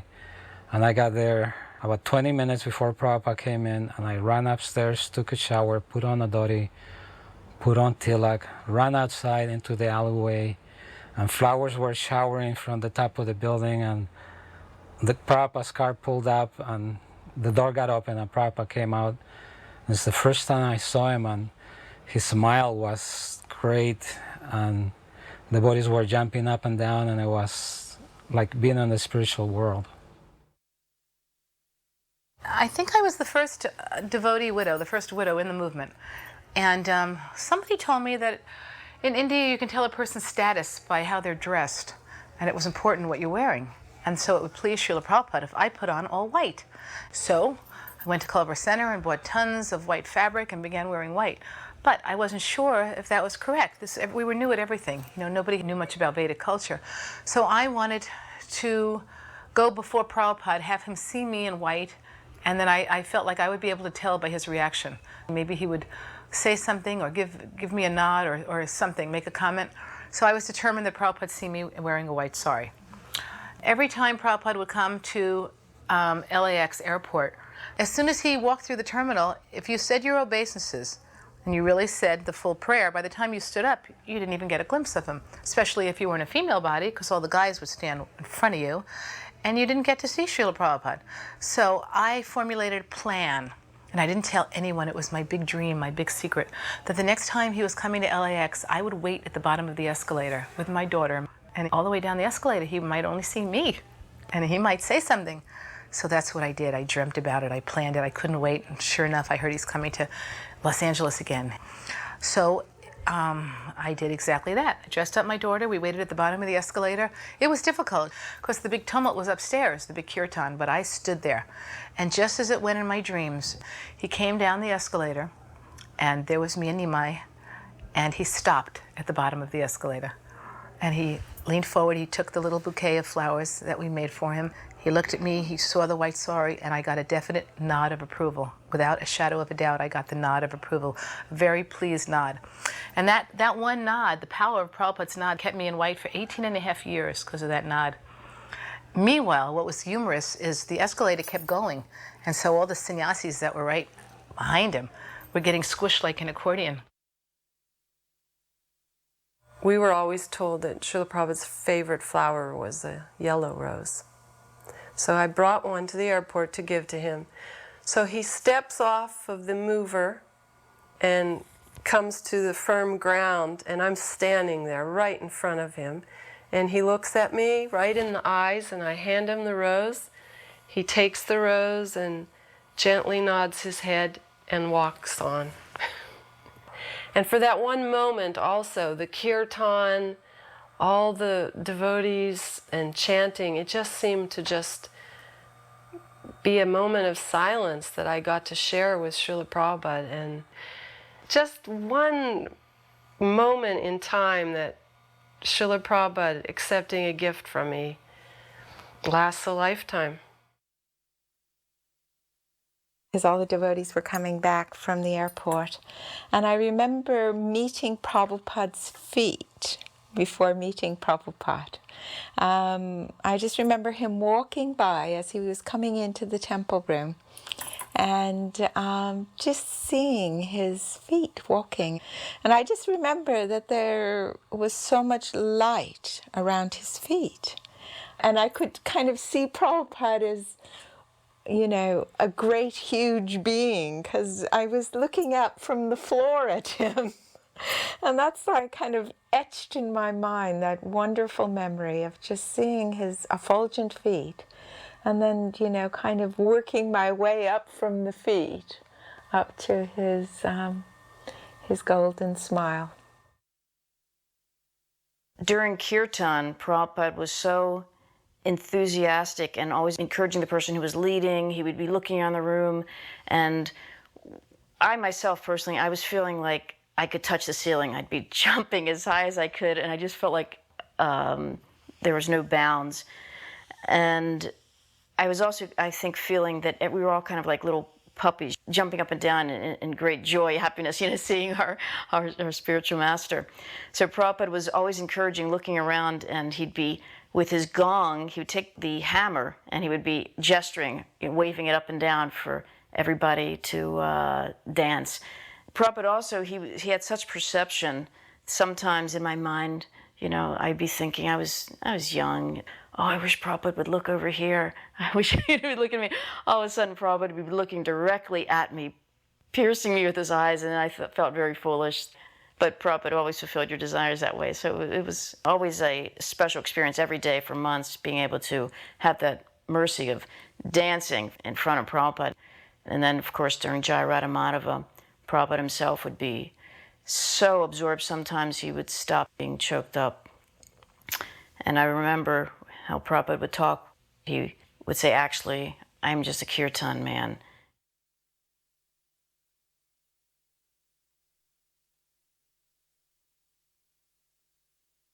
One time we were on the beach walking like this, and crabs were going out, and the crabs were running into the water as it was coming in.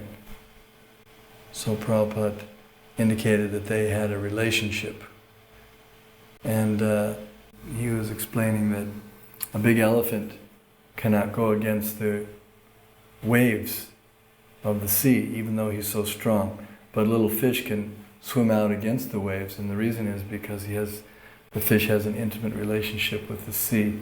So in the same way, a devotee, he can surpass all others because of his intimate relationship with Krishna. He can do things that non-devotees cannot accomplish. In Los Angeles, I would take Prabhupada out for his morning walk, and one day he would go to Venice Beach, and one day he would go to Cheviot Hills Park, a big beautiful park with a golf course. And one day he would go to the very wealthy part of Beverly Hills. And there was one house that had plate glass windows in the front, and every time he would walk by that house, a big German Shepherd would come up and bark at the window.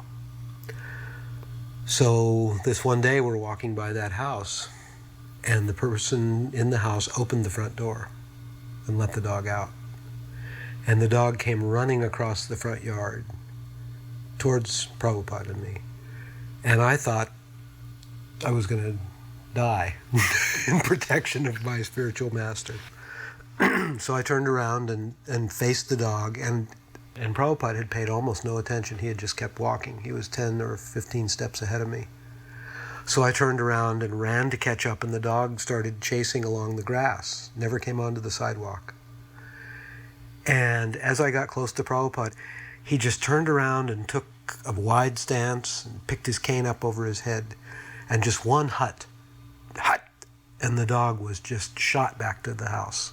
And he said, if you say hut to an animal, they'll respect you.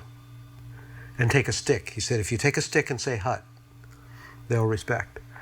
So later on we were in Jaipur, and they had given Prabhupada a room in the palace, the Jaipur palace. And one of the big monkeys, the langurs, had torn the door off the kitchen and eaten all the boga. So they replaced the door, and I was in Prabhupada's room on a day that just happened to be filled with a lot of people, including influential Indian guests. And we kept a stick inside the back door. All of a sudden there's a noise outside. You can hear this door rattling. And I look out the screen and there's a monkey trying to take the door off the kitchen. So I picked up the stick, remembering the dog, remembering Prabhupada's example, and went out and got 6 feet or 8 feet away from the monkey. And as he heard me come, he turned around and stood up. And as he stood up, I lifted the stick up and went, hut!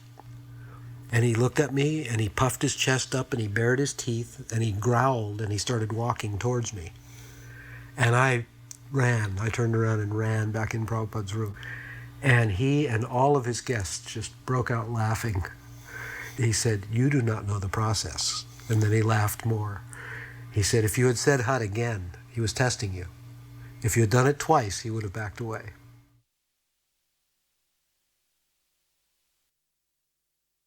A couple of days a week you were at the incense factory. A couple of days you were on Sankirtan. And, and then between that and cooking offerings and distributing books as well, it was just like you were running all the time. There was a schedule all the time. There was always something to do. Your life was full of Krishna, of service, But I think one of the biggest joys for me was the sense of community, the sense that you had Prabhupada at the center, that you were all working for a common goal. You were all spiritual pilgrims, really, on a path together, sharing prasadam together and, and multitasking. It was exciting. It was really, really exciting. The kirtans, I remember, you'd run home and, off your thing, you'd take a shower and then you'd run to Aarti. And then you'd dance your heart out, and sing and dance your heart out. And then there'd be a class and you'd do garlands or something to stay awake, And then you'd put the deities to sleep, and then you'd get everything ready for the morning, and then you'd get your few hours, and the next day would come, and you'd be, you have your deity worship, or you're cooking your offerings, and life was so full. And we had so much energy then too, and we were totally focused on doing what we were doing. And so there was this big temple, which was the biggest temple when I joined in ISKCON. I think there were 75 devotees there then, and that was like massive. And New Dwarka was the hub of book publishing. The BBT headquarters was in New Dwarka. And Prabhupada said, print books was like one of the core services of the ISKCON movement. And here in New Dwarka, it was, opulent temple, beautiful deities, but it was a very effervescent community, very sparkly, and it was driven by our desire to please Srila Prabhupada. And I think when Prabhupada came, it was like God was coming. Krishna was himself coming, and all the stops were pulled out. And, we were up for days and nights just making sure that everything was really done to as paka as possible. And I think in some way Prabhupada, when he came, he just, appreciated our enthusiasm and our dedication. And it was an absolutely rich experience. And, I'm very thankful I had all those years.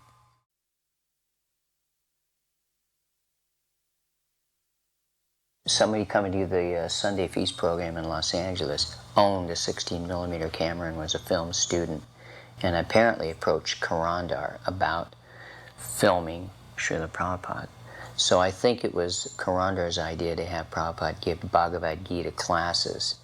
So this was a staged situation. The idea was to film Prabhupada speaking Bhagavad Gita, which would be applicable for the people in general, and have something for television. I shall speak on Bhagavad Gita as it is. The purpose of saying Bhagavad Gita as it is explained that there are many editions of Bhagavad Gita. They are interpreted in their own way, giving up the spirit of Bhagavad Gita. So this particular name, as it is, significant. Perhaps there is no other edition of Bhagavad Gita where it is written as it is. In this connection, Professor Dimmock of Chicago University has written a foreword, and he very much appreciates the theme. He says, Swami Bhaktivedanta comments upon the Gita from this point of view, and that is legitimate. She accepts that Bhagavad Gita as it is legitimate presentation of the great book of knowledge. And he also says, more than that, in this translation, the Western reader has the unique opportunity of seeing how a Krishna devotee interprets his own text.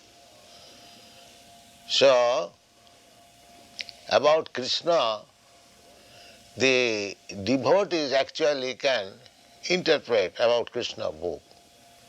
Others, if they are not devotee, how they can interpret on Krishna? Just like a member of a family can say very nicely about the head of the family, how outsiders can say about the family. That is not possible. Similarly, about Krishna, a Krishna devotee can speak nicely, not others. Others have no right to speak about Krishna. And Krishna also admits Arjuna as the right student of Bhagavad Gita.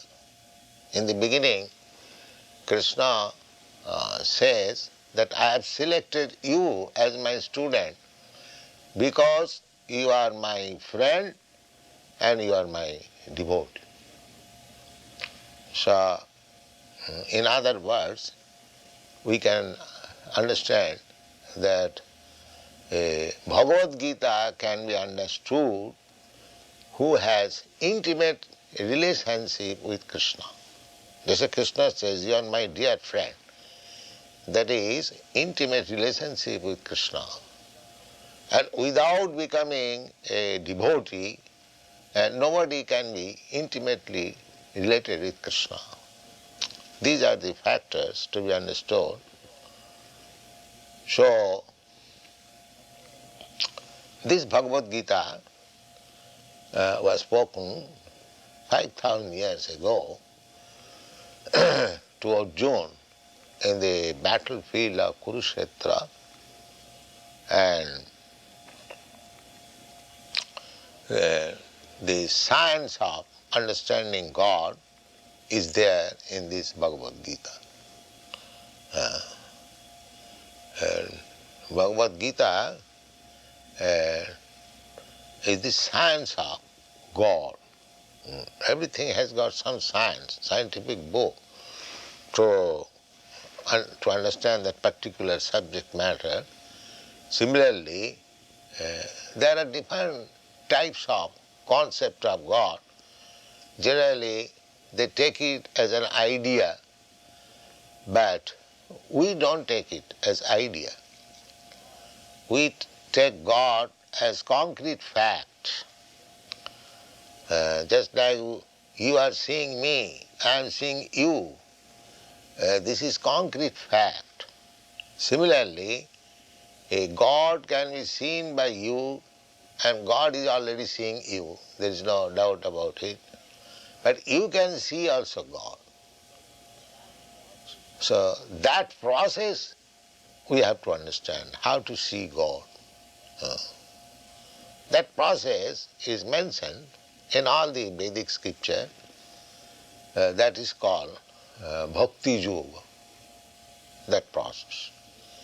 Krishna also says in the Bhagavad Gita, Bhaktya mam abhijanati javan jasyami tatat.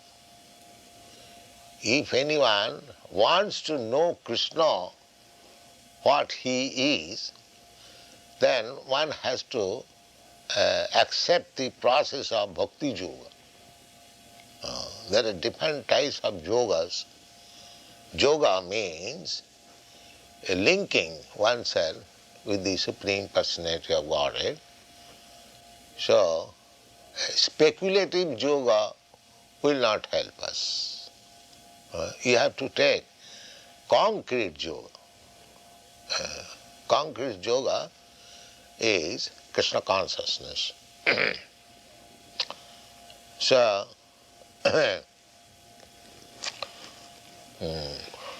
we have given our introduction of the Bhagavad Gita that one has to understand Bhagavad Gita as it is directed in the Bhagavad Gita. There is direction. How to read Bhagavad Gita. People are reading Bhagavad Gita without taking the direction. This we have explained in the manner that if you take some medicine, there is some direction on the bottle, that this is the dose. You take so many drops, so many times, that is direction. Similarly, for understanding Bhagavad Gita actually, you have to accept the direction as given by the author himself, Krishna. He says that long ago, some 40 millions of years ago, he first spoke this Bhagavad Gita to the sun god. And sun god transmitted the knowledge to his son Manu. And Manu transmitted the knowledge to his son ISKCON. Imam vivassati yogam praktavan aham abhayam. Vivashan manave praha manu ISKCON vibravit. So, the Rajarshis, they are all kings. Manu is king, Maharaj ISKCON is also king, and the sun god Vivashan, he is also king. He is the king of the sun planet, and his grandson ISKCON became the king of this planet, Maharaj ISKCON. And in this dynasty, which is known as Raghuvansha, Lord Ramchandra appeared. It is a very old monarchical family, ISKCON Vansha, Raghuvansha. Vansha means family. So formally, the kings, the head of the administrative executive, they used to learn the thesis or the injunction given by God, because a king is What happened with that? No, you cannot do like that. Now I conclude here, that's all.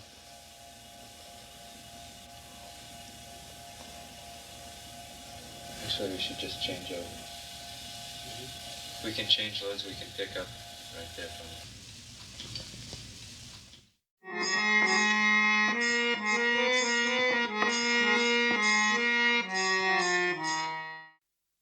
Due to Chitsukananda's fervent devotion, he was able to get this beautiful temple in Mexico City across from Chapultepec Park and fill it with wonderful angelic Mexican devotees.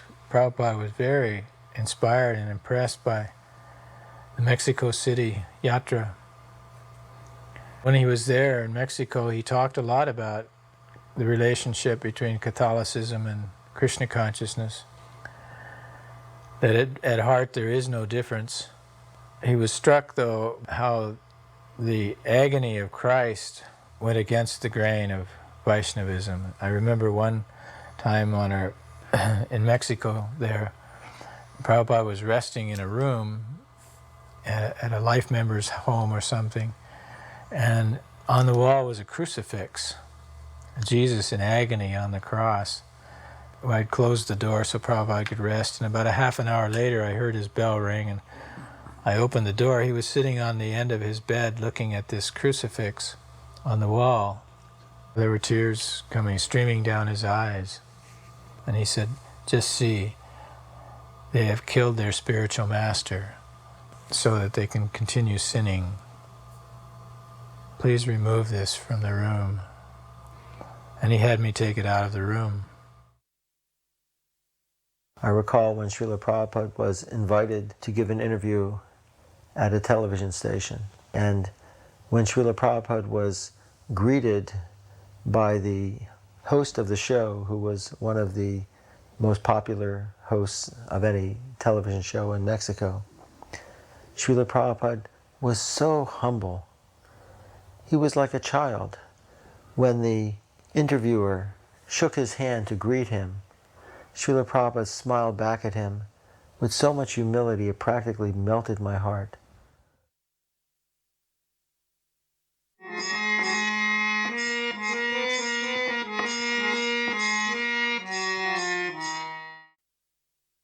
The short devotee who's wearing a white sari is Bhavatarini Devi Dasi. She was known to all of Prabhupada's disciples as Pishima, which means the father's sister in Bengali, because she was Prabhupada's sister. Pishima would come very often to the temple in Calcutta. That's me with my back to the camera. We were staying there too at that time. And she would bring prasadam for Prabhupada and for the devotees as well. She was a very gentle, kind, loving person. But there was a problem because Pishima cooked, as is traditional in Bengal, in mustard oil. And sometimes it would be hard for Prabhupada to digest her dishes, although they were very delicious. When Pishima heard about this problem, she said, "My brother can digest nails if he wants to." And on his side, Prabhupada once said, "Whatever my sister cooks, we have to eat. This is her display of love for me." And she had great devotion for her brother, not just because he was her brother, but also because he is such an exalted devotee of Radha Krishna. And Srila Prabhupada said that his sister was a devotee of Radha and Krishna from her very birth. Whenever we offered Pishima the respect that she so much deserved, she was very humble. She would say, "I'm a mere lady. I cannot give you anything. I cannot do anything for you." Quite often under her sari, she would carry a bottle of Ganga water or Jamuna water, and she would liberally sprinkle the devotees around her with this water, which was great fun, except for me because I usually had a camera with me. I would have to hide my camera under my sari when she pulled out her Ganga Jal. That first Rath Yatra I have seen that is led by ISKCON Calcutta. That time I am reading in university, Calcutta University. I am a student. I was not initiated that time, but I am the follower of this movement. And among the family members, Prabhupada's family member, Pisima, myself and my sister Jolatola. Then there are not so many Bengali people because that time Bengali people, they're thinking, oh, these people are foreigners, because it is very new thing to them. How this could possible? Being a foreigner, they're shaving their head, they're worshipping our deity, they're suspecting something. But how Prabhupada is merciful. The first publicity we got, front page in all the newspaper. They say this is the first time that foreign devotees are chanting and foreign devotees are going on the street with chariot. It is a miracle. And Prabhupada was very pleased. Prabhupada told us that every year you celebrate Rath Yatra, particularly in Calcutta, because Calcutta is a place where he started Rath Yatra at the age of 5. He was born in 1896 and he started Rath Yatra 1902. I met Prabhupada at the Shipriya Park Pandal program. Then I decided that I should take Diksha or initiation from him, because what I have heard from his lecture is melted my heart. So when I met Srila Prabhupada, he inquired my name and where I have come from, what do I study. So everything I told him, and he said, you please come to the temple every day, see the programs, and you join every day whether you like or not. And then I'll give you Diksha afterwards. And then Prabhupada said, are you happy? I said, oh, I'm so much happy, Srila Prabhupada. In the beginning, the mood was very nice. We are not so much rich, but we are pure in heart. We are very working hard, going to monument, esplanade to distribute. Even personally, once Jayapataka Maharaj told me, please come, and you are a Bengali. I am the only Bengali boy. So I every day used to go after my college over, then distributing book. And then when the people, Bengali people sees me, oh, you are a Bengali, you are foreigners, oh, maybe they are CIA. Then I told them why you are saying all these things, because their Guru Maharaj is Bengali.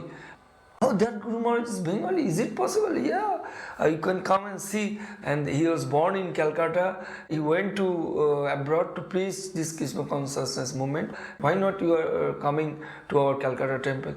Then so many people are interested, Bengali people, they used to come and participate.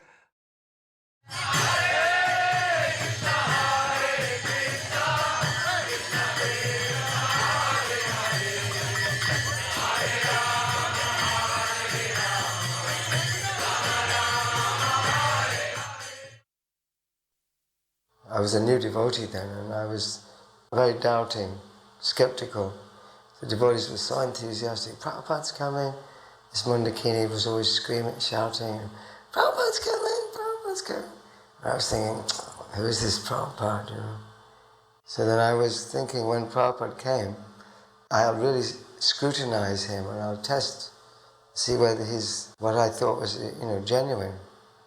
And I was thinking, well, maybe he'll be like a larger-than-life kind of figure, a bit flamboyant, glamorous, and, you know, putting on a bit of a show. So then we were waiting inside, new bhaktas. So it was like a big build-up for us inside. And so we were watching the door, you know, I was thinking, what's he going to be like? So then the door opened and there was Prabhupada. And he's much shorter than I thought. And then I could see he was very composed. He wasn't in an emotional state. He's like a father when he comes back from work. When he returns home, he like puts the key in the door and then he walks in. And then it's like normal for him. He seemed like the most normal person.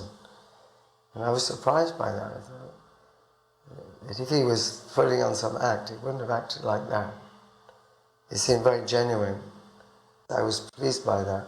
He passed my test. I was expecting him to see him put on some kind of act. And then he went in sat on the Vyasasana after paying obeisances to the deities. And I thought, well, what's he going to say? Because I've been reading Prabhupada's books. And then I thought, wow, he's only saying exactly what's in the books. So then again he passed the test. He didn't try to say anything new or invent something special. He kind of passed my test in a way that I wasn't expecting. So I was satisfied. In 1972, I was a temple president in London, and Srila Prabhupada noticed that there were so many boys and girls staying in the temple. In fact, in the morning, sometimes you'd have to step over sleeping bodies to get down the stairs. And we needed space to expand. And of course, asking George Harrison to give us a place was the logical course, but we had a policy never to ask George for anything. So during the spring and summer of 1970, I was living at George's new 38-acre estate in Oxfordshire, Friar Park. And I would often mention how crowded we were at Berry Place. And he would say, well, maybe I can do something about that. But it was only when Srila Prabhupada himself came out to Friar Park one day, and we were walking around these huge grounds, and George said to Srila Prabhupada that he thought that a place like this, and he waved his arms around, was needed for us. Here we're looking at one particular property called Runnymede Park, which is very close to the River Thames. And so when George saw the place, and it hadn't been occupied for some years, and it was quite overgrown, he said this should be called Runny Down Park, because it hadn't been maintained for so long. When I was a kid, I used to like to go, just in the countryside. I've always liked nature, the woods or the ocean or, gardens and natural things. I'm unhappy about the world being concreted over and all the forests chopped down and the air polluted. I'm very unhappy about that, but I have a long-term view, which is all things must pass. I mean, before it used to be maybe they're going to blow us up with H-bombs. But even that, I thought, it don't really matter. They can't destroy what's within ourselves. Krishna said, there's no time when we didn't exist, and there'll be no time when we cease to exist. The only thing that changes is the body. But the music really was the key that opened the door into the yoga and the yogic philosophy and the Vedic scriptures, which is really the foundation of everything. It gave some sort of backbone to my life. So I often had the chance to drive Prabhupada from the temple to the park where he was going to walk in our Ford Transit Sankirtan van. And he would sit in the front seat, chant japa quietly. Sometimes he would be reciting Shikshastakam in a barely audible voice, Cheto Darpana Marjanam, like that. He would sing it to himself. I remember once we were walking in Hyde Park, and there was a big group of devotees, and they're all chanting japa, so it made quite a bit of noise. And there was some bum sleeping on a park bench. So he was woken up by this, and then he saw this big crowd of devotees bearing down on him, and he was a bit sort of frightened or freaked out. And the Prabhupada said, "Good morning," in a very polite way, and then he responded. One morning in Russell Square, Prabhupada told the story of the yogi and the mouse, and he really got into it, and he started acting out the parts. And we all stopped, and he was entertaining us with the story.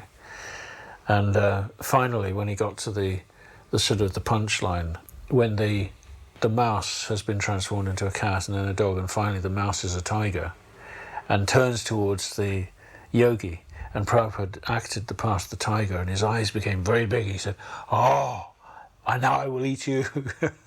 And then the yogi said, "Again become mouse." The way he acted out the part, his eyes became so big and wide. Prabhupada was such a wonderful entertainer.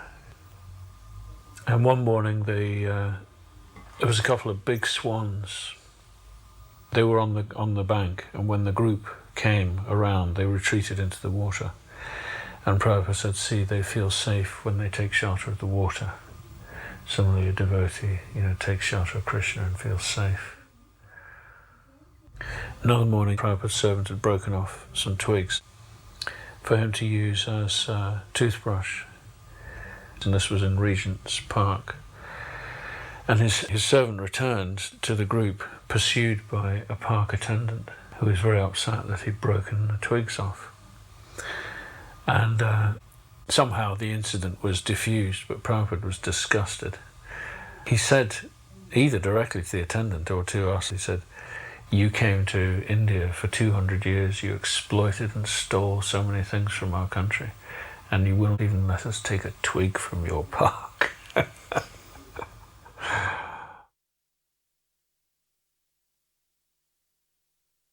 When he came to Bury Place and saw the deities, he was always very encouraging. He used to say things like, Krishna's very happy here, thank you very much, and just like nod and smile, just a little something that actually kept us going.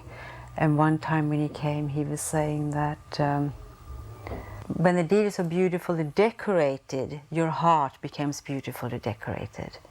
And when your heart is beautifully decorated, then very soon you will see Krishna.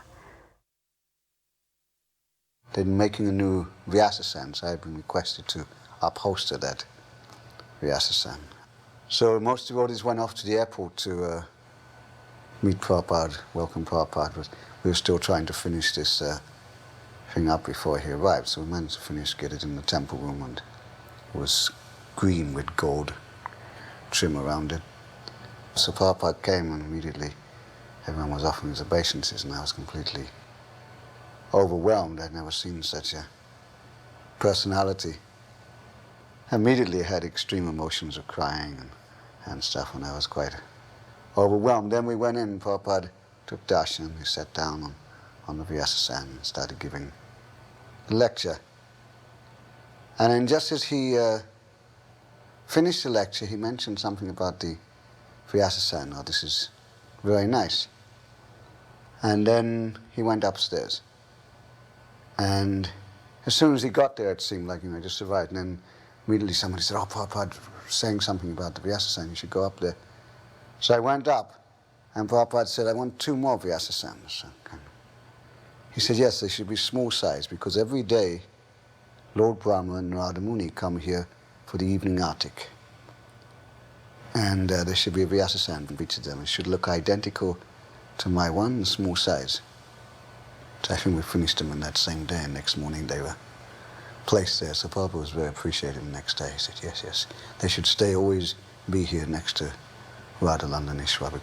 And he told everyone, every day Lord Brahma and Narada Muni come here for the evening artik. We went down early to Marble Arch to help decorate the cart. And Prabhupada arrived. Just again, when he stepped out of the car, the devotees just took off, they just left the ground, and there was such incredible joy on everyone's faces and such a feeling of safety and security being around Prabhupada. And he sat on the cart that year, he didn't dance. And I just stayed by the Rath Yatra cart, by the rope, just in front of Prabhupada's Vyasasan on his right side. And I don't think I ever looked forward in that Rath Yatra. I think I just looked at Prabhupada the whole way. I was really fascinated by him, because I was still pretty young. I was just turned 17. When Prabhupada would ask if there were any questions at the end of the class, I'd never put my hand up, because I always felt that everything he said was fairly straightforward, everything made sense. But one morning, he began to talk about a golden age, about a Vedic age, which had ended 5,000 years ago. And he described that there was only one language, one culture, and one religion throughout the whole of the world. And I'd never heard this before, and I'd been very interested in history. And I had quite a hard time sort of taking this in, because it seemed to me that if that was correct, then the professors would be teaching this in the universities, and it would be appearing in the historical textbooks. But it sort of shook my faith a little in Krishna consciousness, in that it just didn't make sense to me. So I decided that I would investigate this myself, and I started to do that over the following years, and I discovered, to my surprise, that there was a great deal of information, and that everything that Prabhupada was saying, there is evidence for. And I've since spent 30 years actually just studying this very point. When Prabhupada first came to England, there was a press conference arranged by Apple. One of the newspaper reporters asked Prabhupada, what have you come here to teach? And Prabhupada said, I've come to teach what you have forgotten, that is all.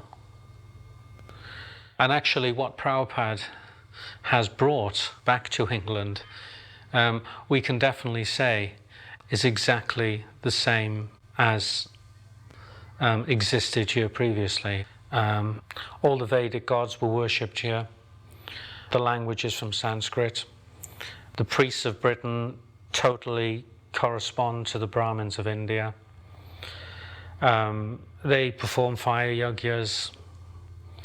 They divided their society into 4 spiritual and 4 social orders. There are dozens and dozens of parallels. And it's quite amazing that Prabhupada gave that answer. What he has brought is actually what we have forgotten, even in this country of Britain. Just to note the triumphal look on Prabhupada's face and his whole manner, look at that, regal bearing. He's been to his Ratha Yatra in London. He's the king.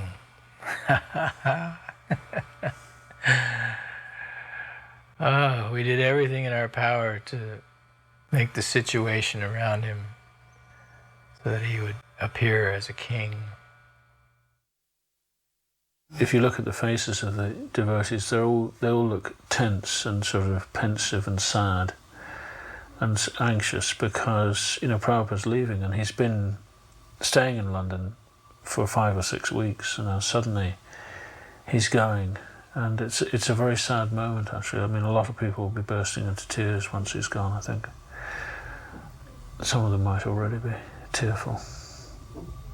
And when Prabhupada's around for a few weeks, a month or 2 or 6 weeks, you start to sort of, just a little bit, you start to get used to take him for granted a bit. And I remember I used to think, this is Krishna's punishment. He's taking Prabhupada away because we're not appreciating him enough. We went with him right up to the passport barrier, but we couldn't go with him any further. We're seeing the public faces of Prabhupada in these videos, but the private moments with Prabhupada in his rooms were, of course, the most attractive to the devotees. Those were not captured in film so much. But the end of the day or early in the morning, sitting in Prabhupada's room while he discussed the daily activities, or giving our reports at the end of the day of what we had accomplished during the day, these were the most delightful moments with Prabhupada, most intimate and surprising moments. Prabhupada never, for a moment, was predictable in any way. Everything he did and said was a complete surprise. In all the years that I used to open the door to his room and go in, I never, ever lost that feeling of slight anxiety when I opened the door, that I couldn't predict what was going to happen. I knew it would be wonderful, and it would be a total surprise.